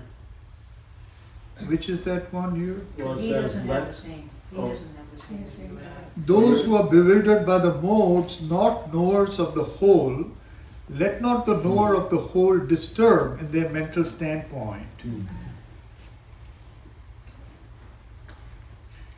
So here again, it's really that those he's making a distinction. So again, and the knower of the whole, again, we're coming back to that notion of that which holds together the loka sangraha.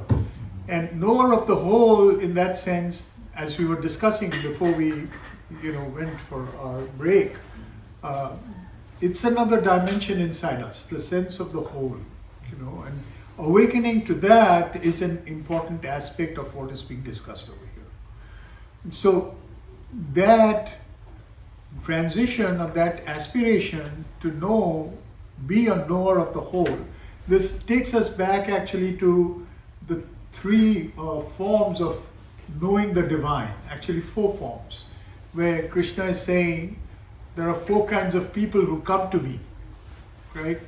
Those who suffer, right? Artha, those who want things, artharthi, those who have mental curiosity, which is jigyasu, and the 4th one is those who seek integral knowledge, jnani. So this knower of the whole is really the jnani, you see, the one who wants to arise to that other dimension.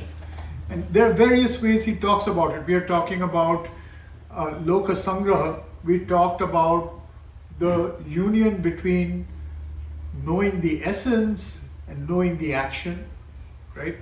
All those are ways by which he is getting to that knower of the whole. In chapter 7, he will talk about it in terms of knowledge. And he will say there are two kinds of knowledge. And they are Jnana and Vijnana. That particular chapter is known as Jnana Vijnana Yoga. And Jnana is essential knowledge, Vijnana is comprehensive knowledge. So these are the translations of Sri Aurobindo. Essential knowledge and comprehensive knowledge, to have them together, that is the whole. So there, the whole is, essential knowledge is knowledge by self-evidence. It's like if you ask yourself, who am I? You have a self-evident sense of who you are. You don't need any other evidence. You just know that you are. See? That is jnana, to know by identity, to know by self-evidence. Vijnana is to know one's properties or capacities. In other words, one objectifies one's powers. What are my infinite possibilities? That space, the world, which we are using the word, when we are talking about the world is the self-extension of the essence. Existence is the extension of essence. So what can I become? Right? That full knowledge of what I can become. That is Vijnana. Sri Aurobindo calls that supermind. So in fact, that is Jnana Vijnana Yoga of this. So to know the whole as essence and as existence, see, as possibility of space of existence. So that aspiration, to awaken in that aspiration, that is what the Gita is talking about. In fact, again, this goes back to Bhagavatism. Bhagavatism itself rests on Narayana Sukta. You see, things like that, where there a rishi, Narayana is another name for Vishnu or Krishna, but also Narayana is a human being, is a rishi. See? There equates itself to Purusha, of Purusha Sukta that we were talking about, but also expresses an aspiration. What do you want to become? Okay? Just like we are talking about, what do you want to become? What do you want to know? I want to know Jnana and Vijnana, essential knowledge and existential knowledge. There it is, what do you want to become? And it says, I want to become all there is and all there is not. In this profound statement, it encompasses the whole. I want to know all there is and all there is not. All there is all that has emerged into existence. All the infinity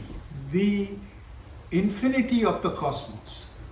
All there is not is the radical infinity of the unknowable. And it is the whole. And what is being said is that is within each of us. That is Purusha. That is Purusha of Purusha Sukta. So that aspiration, again, it is all about aspiration. You know, we have to develop an aspiration.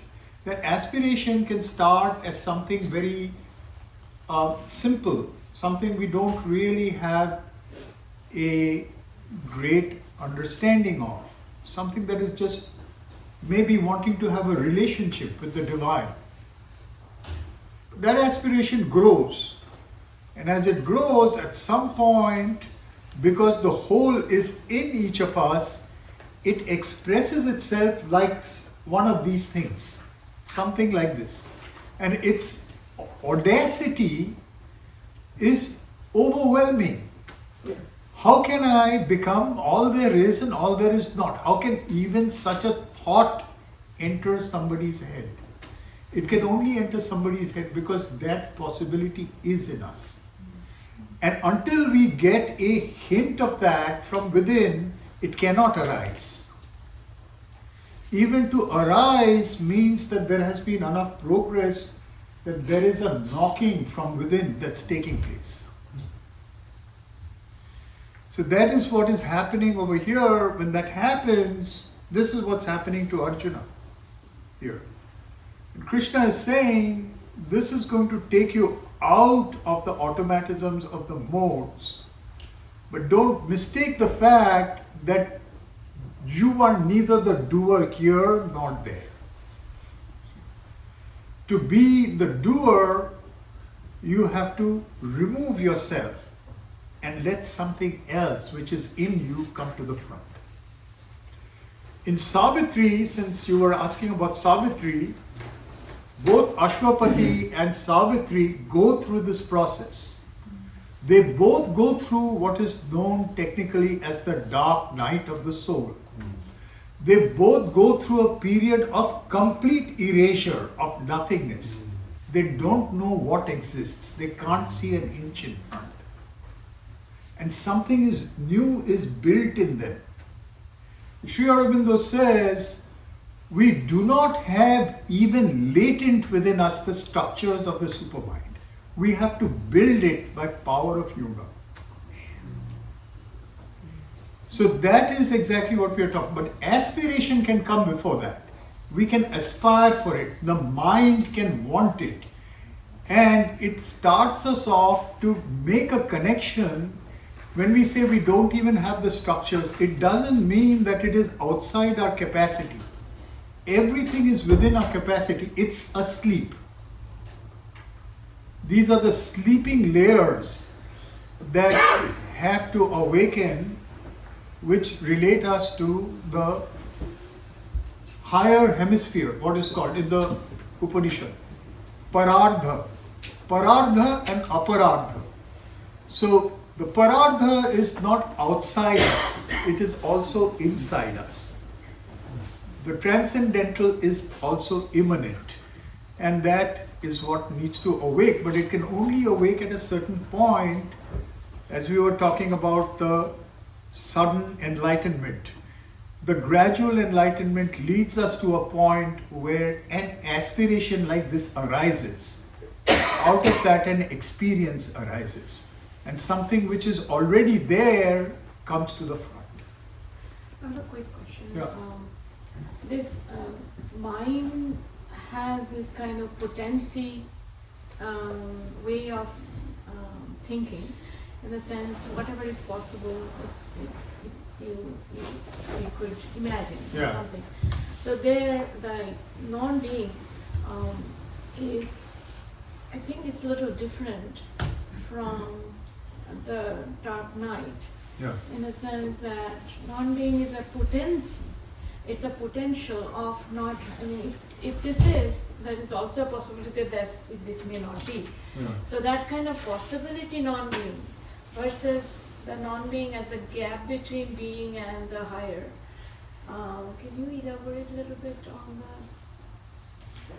that? Explain again what exists and what does not exist. Meaning, the dark night is when you Going through a transition. Yeah, when your soul is aspiring for something higher, you kind of don't see anything, yet you are in a journey. I mean, you are not stopping there. So that is one kind of dark night. It's a gap where you don't yet know, but you want to know. And the other is that potency, in the sense that, this is pink, and this may not be pink.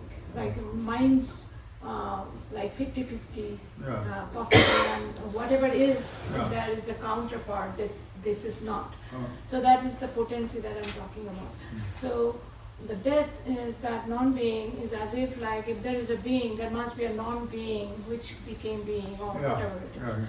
So, I mean, I'm basically referring to Parmenides, who says that man ought not to want what is not. Right. So basically you go through a journey where the dark night comes as a part of the journey versus you want to know the non-being. There is a difference between the two. Yeah. No, here the Upanishad has this categories, epistemological categories of the known, the unknown, and the unknowable. And Sri Aurobindo has an interesting line in his poem called Vedantin, right? Where he says, nothing too is his experience of himself unguessed. Nothing too is his experience of himself unguessed. So the idea is that whatever exists, whether in Jagrat or in Swapna, is whatever has come into existence. But radically infinite has not come into existence. And there is, as it were, a knower of the unknowable. By knower of the unknowable doesn't mean that the unknowable is known as something that exists. Just as we were talking about jnana and vijnana, right? That we can talk about a certain number of colors that have emerged out of the radical infinity of colors. But to be the possessor of the radical infinity of colors, like you were talking about power, you have the power of that which is not yet guessed. So that is a unknowable, but that unknowable is also you. See? So it is as if this reality, the being that we are talking about, encompasses within itself horizons that have not yet awoken into existence. So that is the part of the journey that not yet known. But part of the journey for us, but it's like saying the mind of God already has darkness within it. Right. So because otherwise it cannot lay the path. Yeah. Right? So I'm saying, like, for example, there are atheist physicists who are comfortable thinking that it's all relative. That there is there's a non-being lurking at their root of their thought. I mean that is a different kind of non-being than this not yet known or unknowable. That kind of, I'm saying that there is a difference. Yeah, there is a difference between the two. Yeah, I mean, one is death, and the other is the infinite. True. Yes. One is a kind of principled choice not to enter something, and mind can play that game. You see, but the being cannot play that game.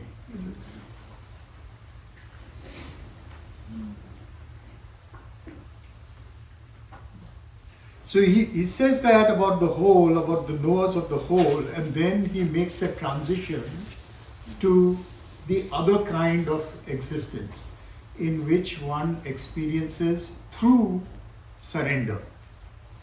Give up thy works to me, with thy consciousness founded in the self, free from desire and egoism, fight delivered from the fever of thy soul.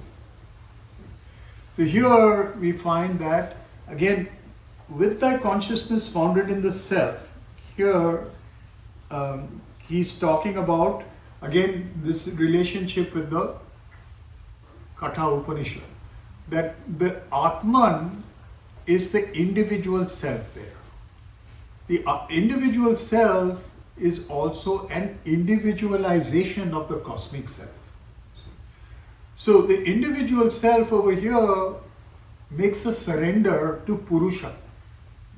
That's the whole intent in the Katha Upanishad of the chariot. The chariot is not a static chariot. the chariot moves. Where does it move? They say it moves to the supreme station of Vishnu. That is the way the Purusha is being addressed in the Katha Upanishad. Supreme station of Vishnu. This is a term that is coming out of the Rig Veda. See? Paramam Padam. That supreme station of Vishnu is the supermind. See? And so what is being said is that by here the Purusha, or which is actually the psychic being, makes it surrender to the feet of Vishnu in the supermind. See, that is the journey that is being described over here. Krishna is asking for this particular surrender. So in Veda, when it comes Indra and Kuts, right, in journey, that Kuts converted as an Indra or become Indra. It's the same journey, or they are referring something else? You are talking about Agastya? No, there is a charioteer, there is a Kuts who is actually in the chariot, and Indra. And in that journey, at the end of the journey, they both become similar. Yeah, right. They symbolize the It's same similar to that, exactly. That is in the Veda that is happening. In the Katha Upanishad, something similar is happening. But there you're just described the chariot, and then you're told the destination of the chariot.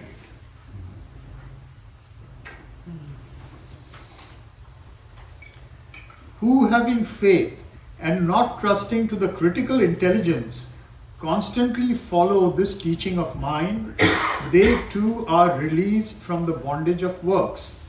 But those who find fault with my teaching and act not thereon, know them to be of unright mind, bewildered in all knowledge, and fated to be destroyed.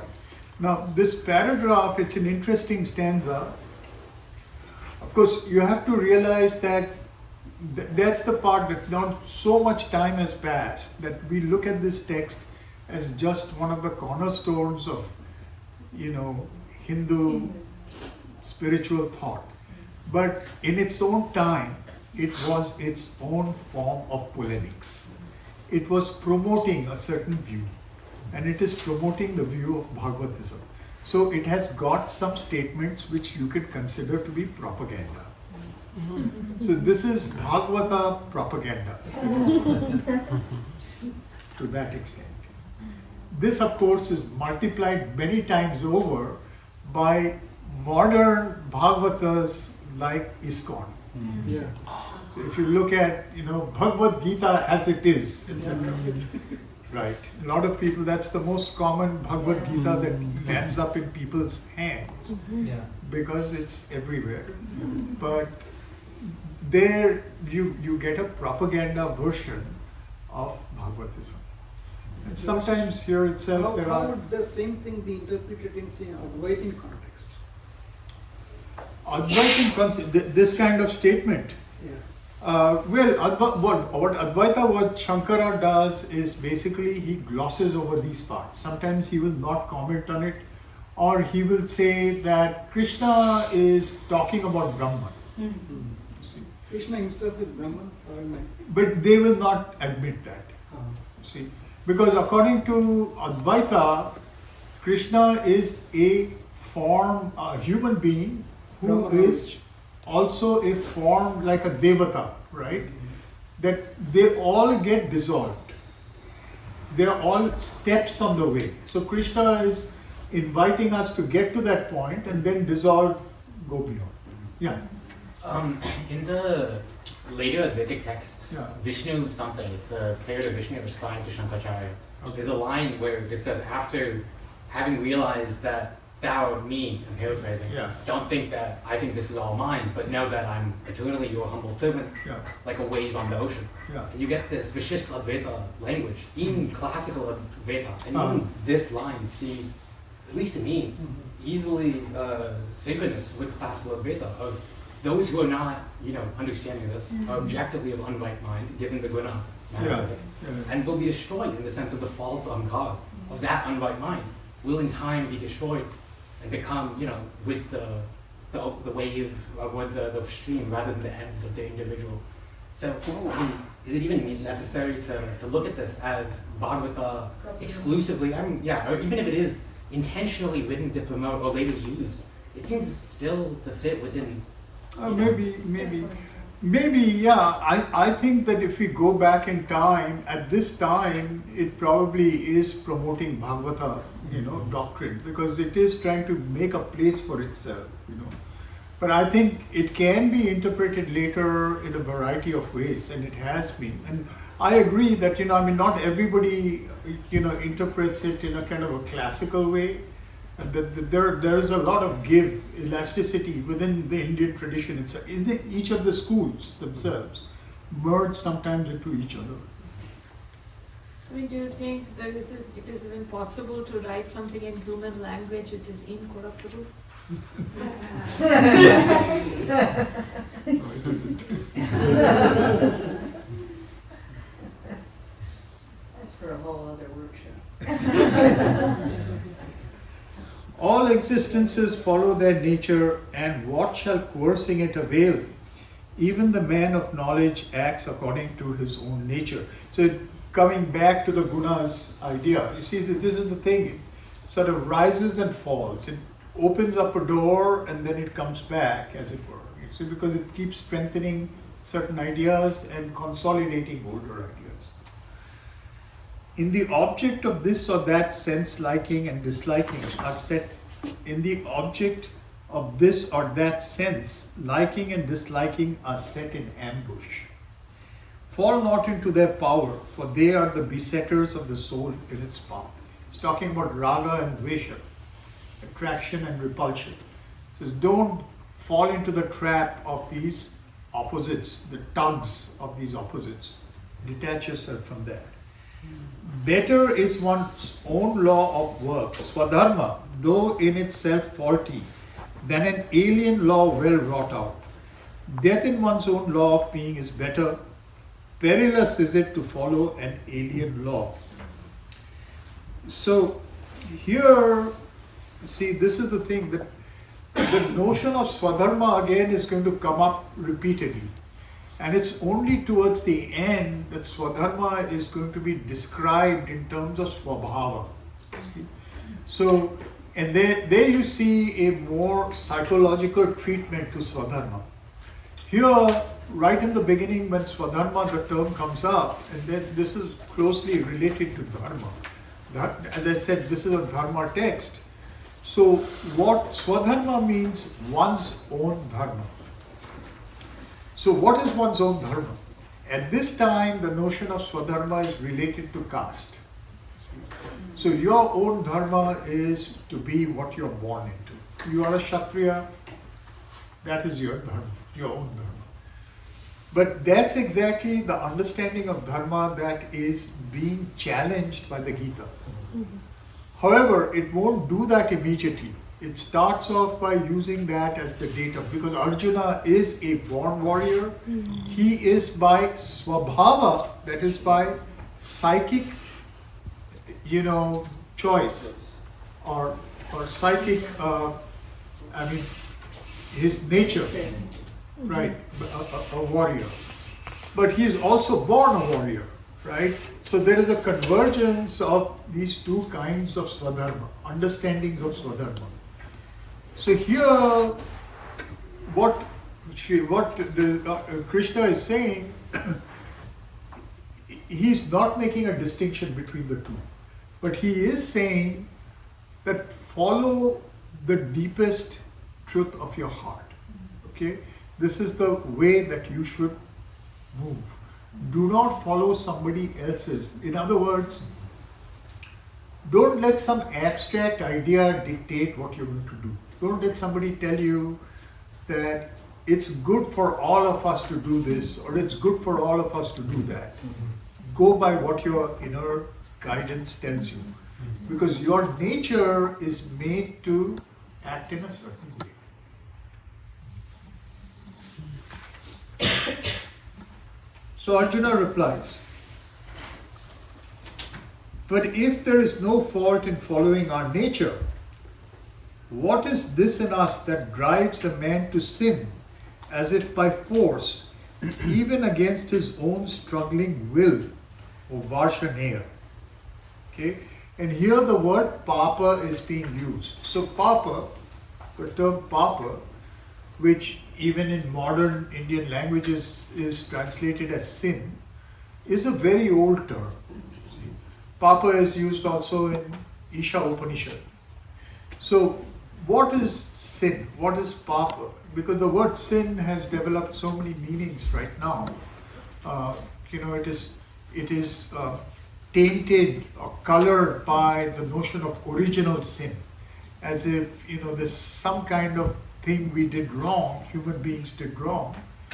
So here the notion of papa is related to karma. So in the Isha Upanishad also they're saying basically those who develop a momentum against their own innermost will, the will of their souls, against the Swadharma, against what their inner being is guiding them towards, they create a momentum away from the center of existence. And you see the entire Indian, kind of spiritual system, including the Gita, following the Indo-European system, is a solar system. There's a solar symbolism to it. So all this is seen in terms of the sun and distances from the sun. See, that's why they will say, these worlds are dark and enveloped by gloom that one enters into, who are slayers of the soul. So the notion of papa is related to that you are going further and further away from the center. You're entering further and further away from the sun. See? So you're entering this darkness. So here too, it is this notion that by not following your inner guidance, you are creating a momentum that is driving you away from the center. That is papa. I think that for many this is a suggestion that man ought not to look for what is not. Yeah. I think it's also that what is not is in a way that papa, in the sense that what is the natural. Right. So it's like out of mental curiosity, there is something I understand, but what if it is not? Yeah. That is also kind of defying your own. It's a kind of nihilism. Nihilism. Yeah. So here too, again, I think what comes out of this again in terms of practice is that basically he's saying to build an aspiration, you have to first look within and find your own natural sources of aspiration. Everybody has their own natural sources of aspiration. Find that within yourself. That is your swadharma, because it is related to your essential nature, swabhava. This is ultimately, it comes down to the psychic being. When we talk about the integral, one way of talking about the integral is the union of Purusha and Prakriti. This union of Purusha and Prakriti, which is what the Vedantic systems are talking about, it's not only present outside of our so-called ignorance, avidya, it is also present within avidya. And the psychic being is that union. Psychic being is already a unity of Purusha and Prakriti. That's why in the Gita it will be described in two terms or two ways. They will say, Krishna will say that you are an eternal portion of myself. Amsha Sanatana. You are an eternal Amsha Sanatana.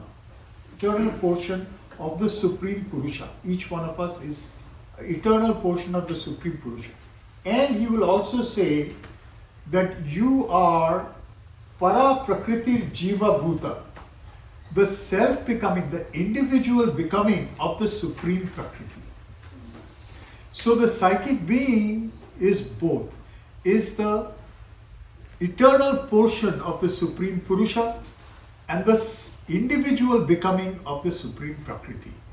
The eternal portion of the Supreme Purusha is the Swabhava aspect of the psychic being. The individual becoming of the Supreme Prakriti is the Swadharma part of the psychic being. Could you say that once more, please? Can't say it. The difference between Swabhava and Swadharma. So Swabhava is the fact that the psychic being is an eternal portion of the Supreme Purusha. And Swadharma is the fact that each one of us is the individual becoming of the Supreme Prakriti. The two are together. So Swabhava Swadharma combination is the nature of the psychic being. The psychic being is the union of Purusha and Prakriti at the individual level within the ignorance, within the avidya. So Swadharma is more about the action part. Yes. And Swabhava is about The essence part, the being part. So the psychic being is the union of the Swabhava and the Swadharma. Is that what you just said? I didn't say that. And what I said, I cannot say again. You said the psychic being was the union of Purusha and Para. No, Yeah. That's right. Within ignorance Yes. as an individual. Yes. That's the I said it definition is of the it. union of Purusha and Prakriti within the ignorance. Could you say more about what you mean by within avidya or within the ignorance? Yeah. Why is that condition? Yeah, because you see, this particular, the ignorance is so-called ignorance because we've lost our sense of oneness. That's the ignorance. You see, there is a sense of fragmentation. See, each individual experiences itself as separate from other individuals. But in our essence, we are the one in an individualized form.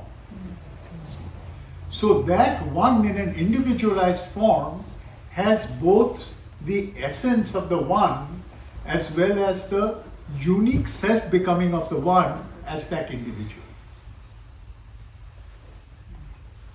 I missed by But it is within the ignorance, you see. This is the reason why, by itself, even the psychic being has to go through an evolution. Yes. It has to become universal, right? It's unique, but it's potentially universal. It's potentially everything. So it has to realize its potential as universal, and it has to realize its potential as being greater than the ignorance. I see. So this is different from saying, like, I was hearing it first as that the ignorance is intrinsic to the individuality, like that.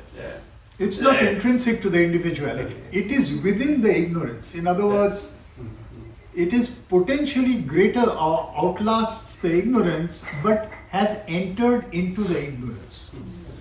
Yeah. Just a moment. I'm a little confused about Swabhava Swadharma concept here. Yeah. I'd always thought that Swabhava is, well, first of all, Swadharma is our divine purpose, and that divine purpose meshes with an innate nature, Swabhava, for the manifestation of that divine purpose. And now I'm hearing that Swabhava is with Purusha and Swadharma is with Prakriti, so it seems counterintuitive that way. No, not counterintuitive. You're right, and that is what it is. So, the Swabhava Swadharma combination, Swadharma is the dharma or the unique law of becoming, the unique law of becoming of the unique nature, psychic nature that each one of us has. See? So that essence, that unique essence that each one of us is a portion of the Supreme Purusha. And the unique sense of becoming that each essence of being possesses is the Swadharma, and that is the Para Prakriti self-becoming. So actually in the higher hemisphere, Purusha and Prakriti are one. You see? So that oneness is what has entered us as psychic being. And so within it is this two-in-one being, becoming combination. That's it. So I think ultimately the question becomes like, what is the exact difference between being and becoming? So is it fair to say that being takes that eternal part of the divine, and becoming is the transcendental part of the divine, in the sense that it is something which is yet not and it will become. So it kind of accommodates the other, the transcendent. Well, but the being is also transcendent. The being also includes the I'm just transcendent. saying, like, being, when you experience being, you are experiencing some kind of eternity, meaning it can never change. Whereas if you are experiencing the becoming, you are accepting something other which you are yet not and you are about to become. Yeah, that is true. That is true. But the being, in the sense that what is eternal has transcendental properties to it, Yeah. which the becoming explores. That's So what, it- that's what yeah. I'm trying to Right. say. That becoming manifests that part, that transcendent part, meaning there is always something more to become. Yeah. Right.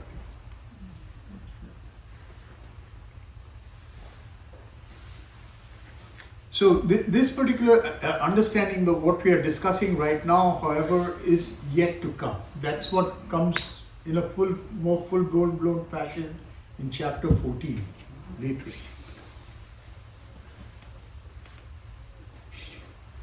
So he says that, and then he's going to move on.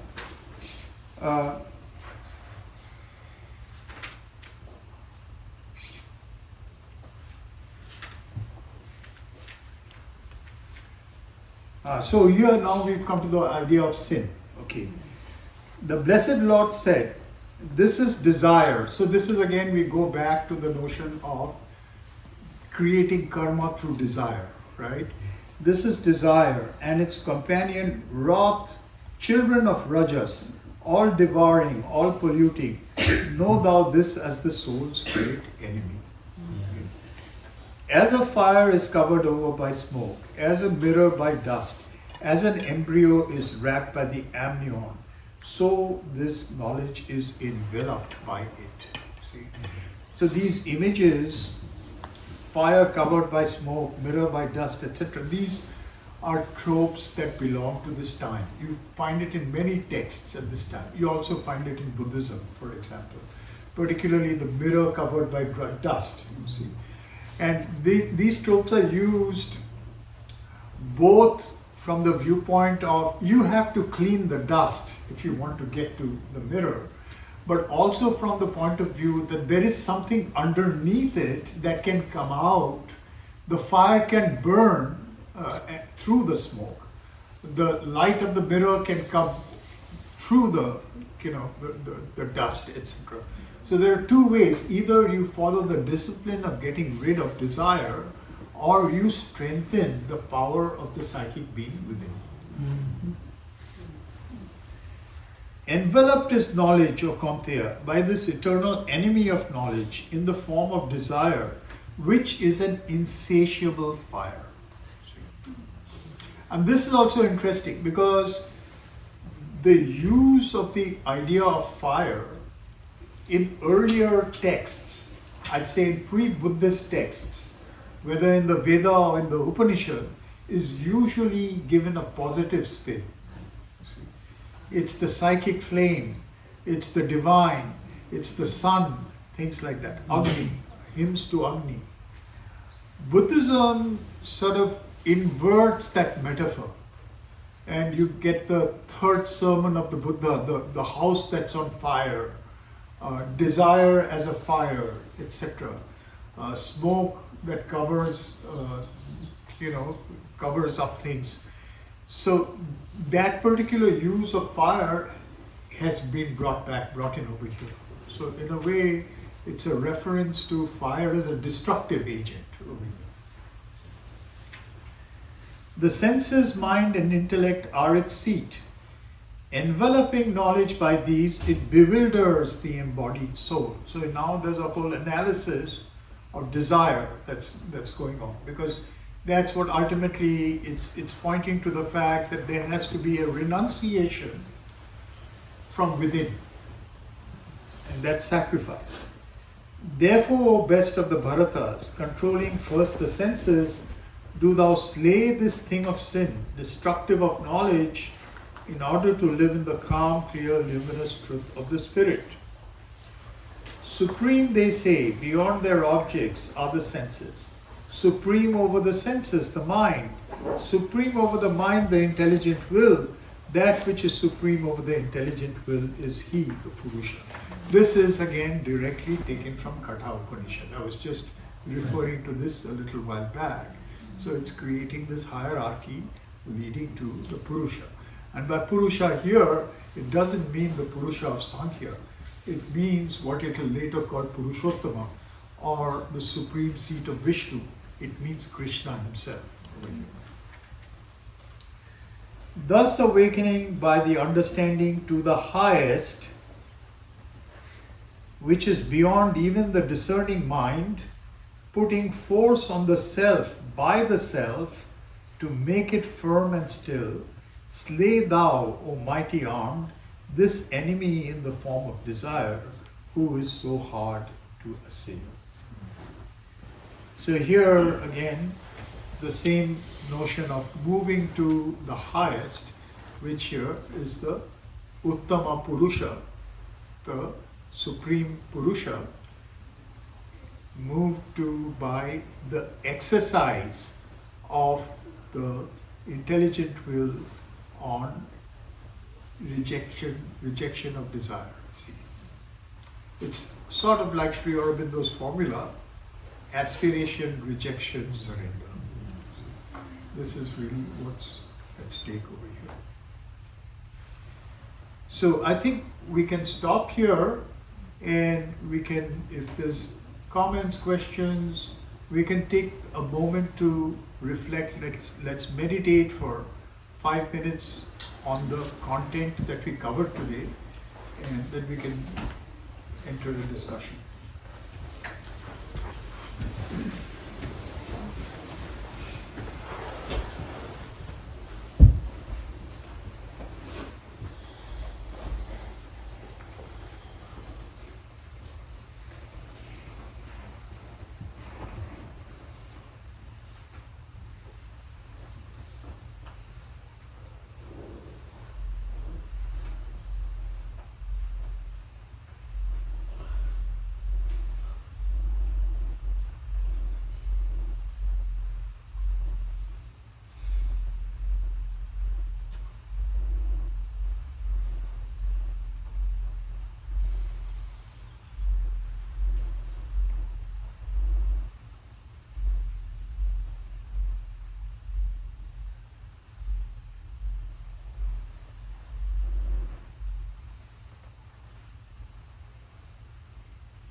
just thinking, well, thank you for bringing home the ownership of our own divinity.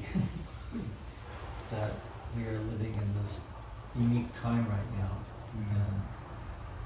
And in the book Becoming One, Writings of the Mother, she talks about the principle of opposites or polarization as a mechanism for accelerating the evolutionary process. So I wonder, maybe we're in such a moment now where things are speeding up in a way, and there could be a possibility for a more global spiritual realization of the inner being. Yeah.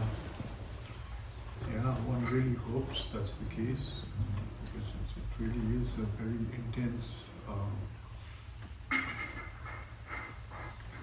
period of polarization and the experience of the stretching of the opposites. Yes.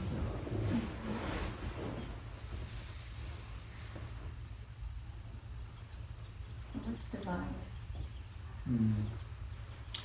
It's exactly what happens, as we were discussing earlier.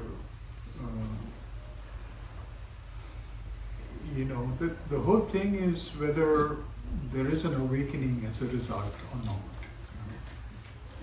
It's unpredictable. And if you read Sri Aurobindo towards the end of the Life Divine, it's a little darker than earlier parts, where he's actually holding out the possibility that whether we'll make it or not is a question mark.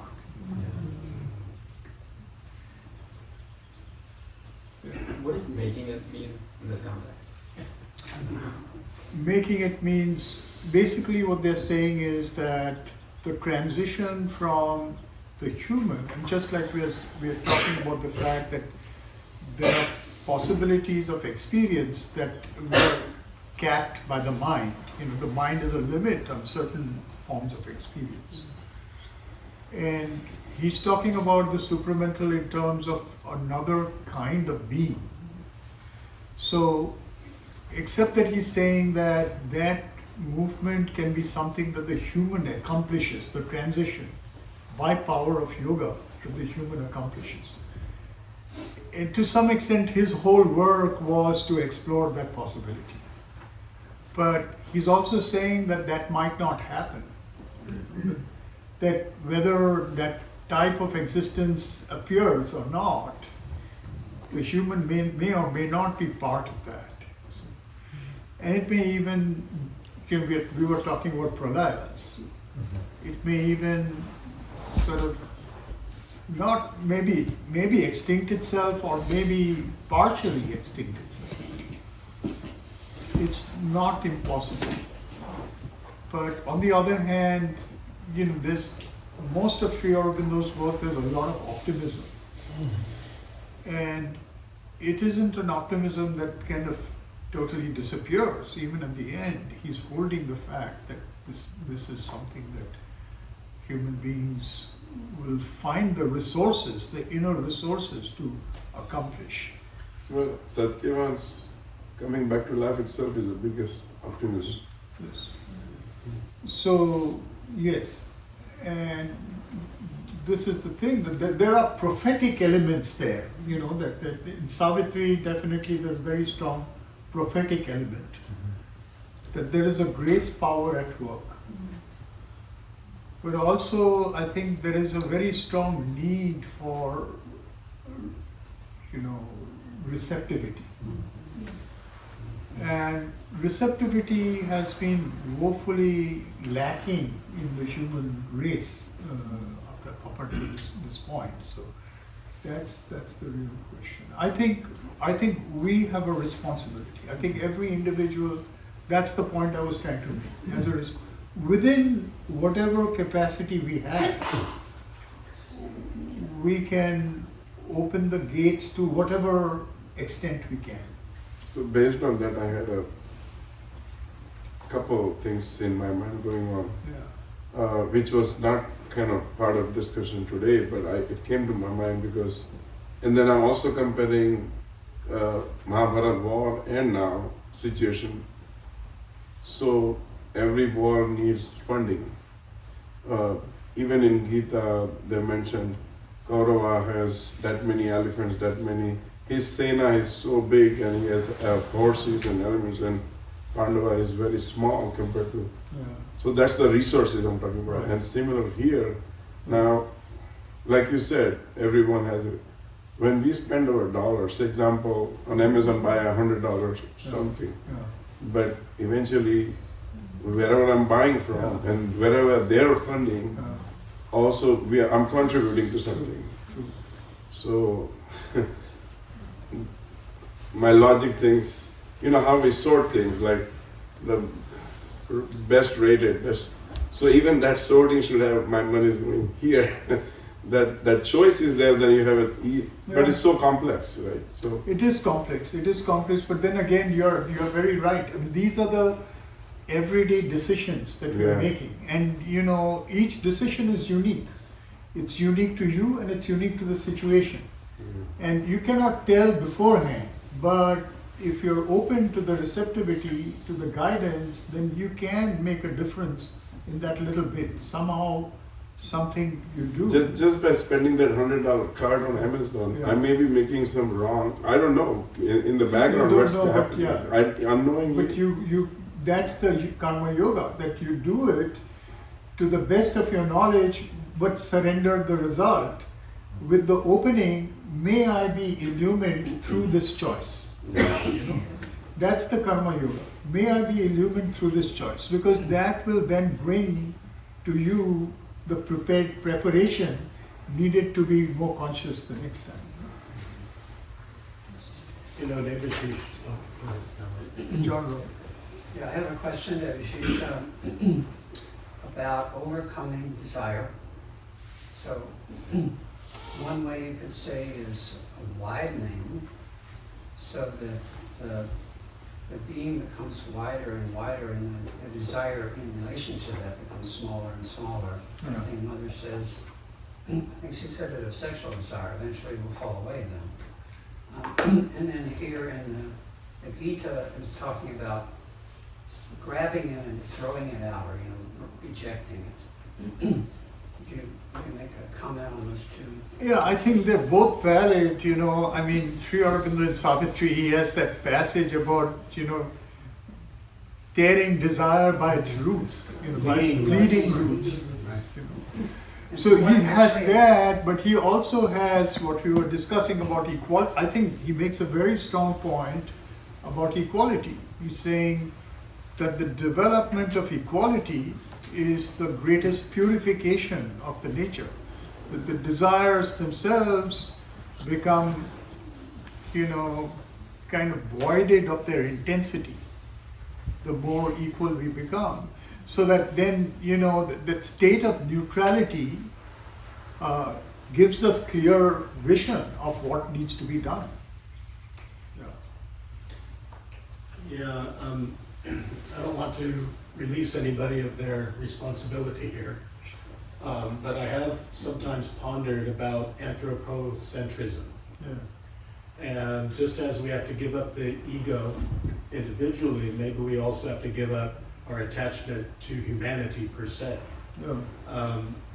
Even if there was another pralaya or many pralayas on this planet, I've done the math, this planet will be inhabitable to allow at least 100, maybe 120 new evolutions. So even if we fail, there will be more opportunities, and I think we can be very optimistic and understand that the supramental manifestation is inevitable. Whether it's done through humanity or through a future species, it will come because it is the divine will.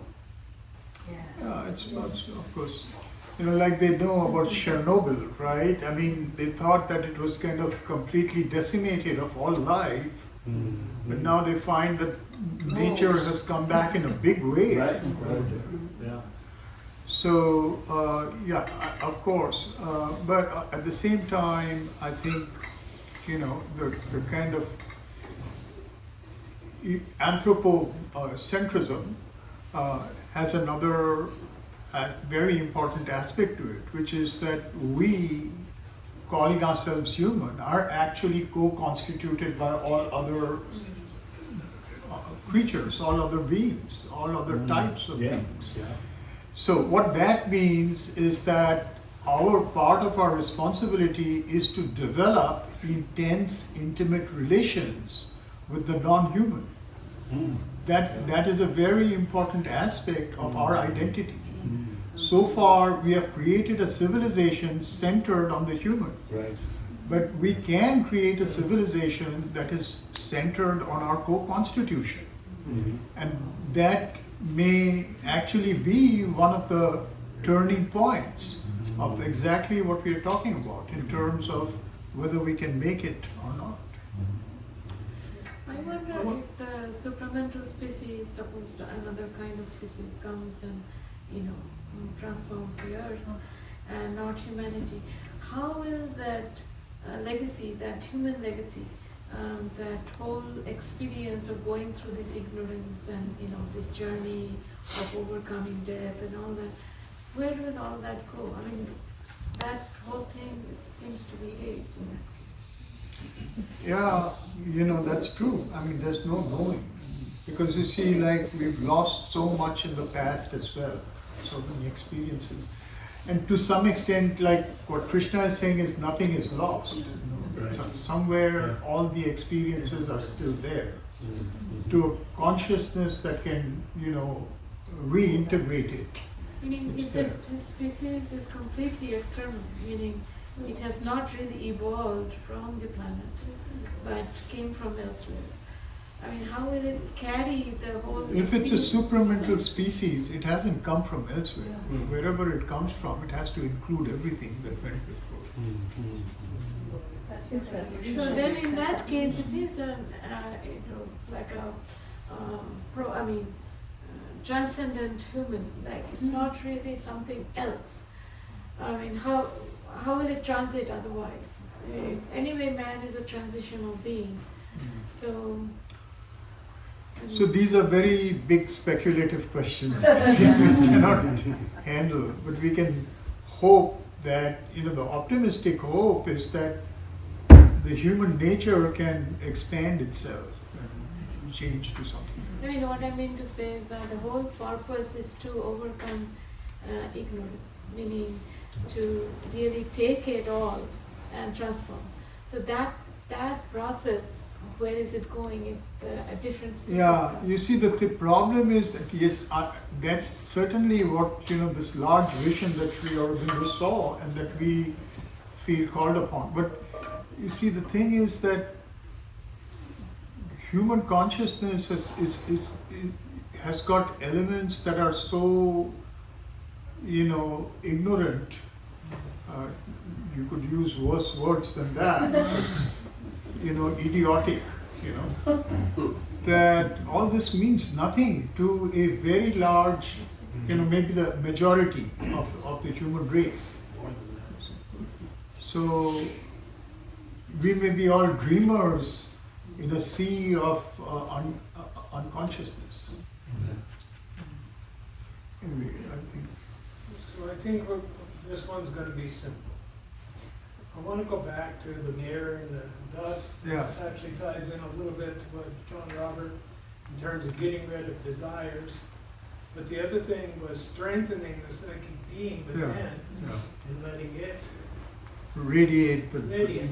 So this, I actually think I know the answer to this question, but I want to hear your answer. What are the activities that we do on a daily basis that strengthen the psychic being? Yeah, absolutely. I think that's the key. I mean, I think the answer to all that we are discussing is that we can make a difference. And the we is a relative thing. It's how many, this is the critical mass that the mother was talking about. And she has a long statement about this. She says, intensify your aspiration. See, she says collectively we can intensify our aspiration. It can avert catastrophe. She actually talks about that. So, however we do it, it's essentially, for me, we're talking about karma yoga here, one of the most powerful, I think, sort of lessons that I get from Sri Aurobindo is chapter 5 of the Mother. How one can be a doer of divine works. And the essence of that is to build a more and more close and intimate relationship with the Mother. So that, even the slightest remembrance will bring her flooding in, will bring the thing that needs to be done in front of your eyes. Can I give, sorry. So that I feel, however one does it, when it's essentially each individual has to find their own means of doing it in one's everyday life, I think that can really make a difference to both the individual and the collective. I had an example based on, Hudson River, the plane landing. So many things went wrong, but maybe internally the crew and the people in the plane, so many things might have gone right. Yeah. And that catastrophe was like averted, but things went wrong and then aspiration, something happened that made it. You see, that's the thing that I think, I see integral yoga as magic, to tell you the truth. I'm not using the term magic in a kind of a loose sense that, it's some kind of ignorant faith in some miracle that will happen. I mean power. I mean in terms of actually invoking and making happen the impossible. And I think we have to develop the power to do that. So the pilot of the plane was a yogi to say so, was it? Well, it was a collective. I think it's not just one. It's a lot of things also work in a favor of saving, I think. No, the person who steered the plane, he has They to were be the divine of instrument. yogic nature. Because he has to be calm and composed to make that landing. Yes. So there is a collectivity in there, but the person making at the wheel has to be has to have some amount of composure and equanimity, you can call it, to make the nice landing and save the lives. Would you say there's a difference between magic and alchemy? Alchemy is a transformative process that actually transforms your nature. Magic is a moment-to-moment process by which you invoke the divine in your life. Thank you for that. One thing I wanted to say, I know we're kind of winding down. I'm assuming people would like to know when the next workshop is. Sure. When is the next we decided on the 6th of June. So it's not this next retreat. The next retreat is Prabir on his book Satyavan, The Journey of the Soul. But the next version of the series will be June 6th. It's the first Saturday of June. And I want to suggest that if you'd like to have reminders of that, the list to be on the SASP mailing list is in the hall. So that's a really nice way for you to get information, and also then you can tell us if you're coming and what you're going to bring, so that we can make sure we have enough food. So, Martin, that means we don't have in June 3rd week instead No, of... we do have the June, you're doing June, right? Yeah. Yes. No, if you are even doing June 6th, that means first week instead of 3rd week. It's a workshop, it's Oh, not a retreat.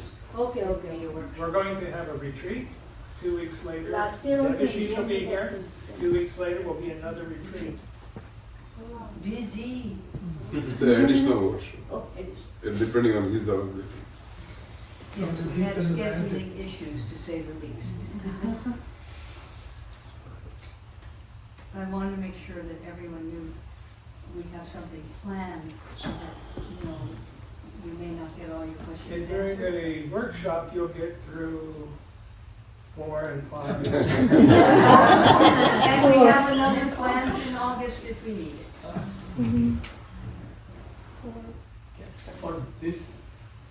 For this series, can we also like get Zoom or something? No, No. it's too complicated. I mean, it's already getting recorded. Yeah. It's just hard, that's a really. I mean, even if it is just a telecast, it's also.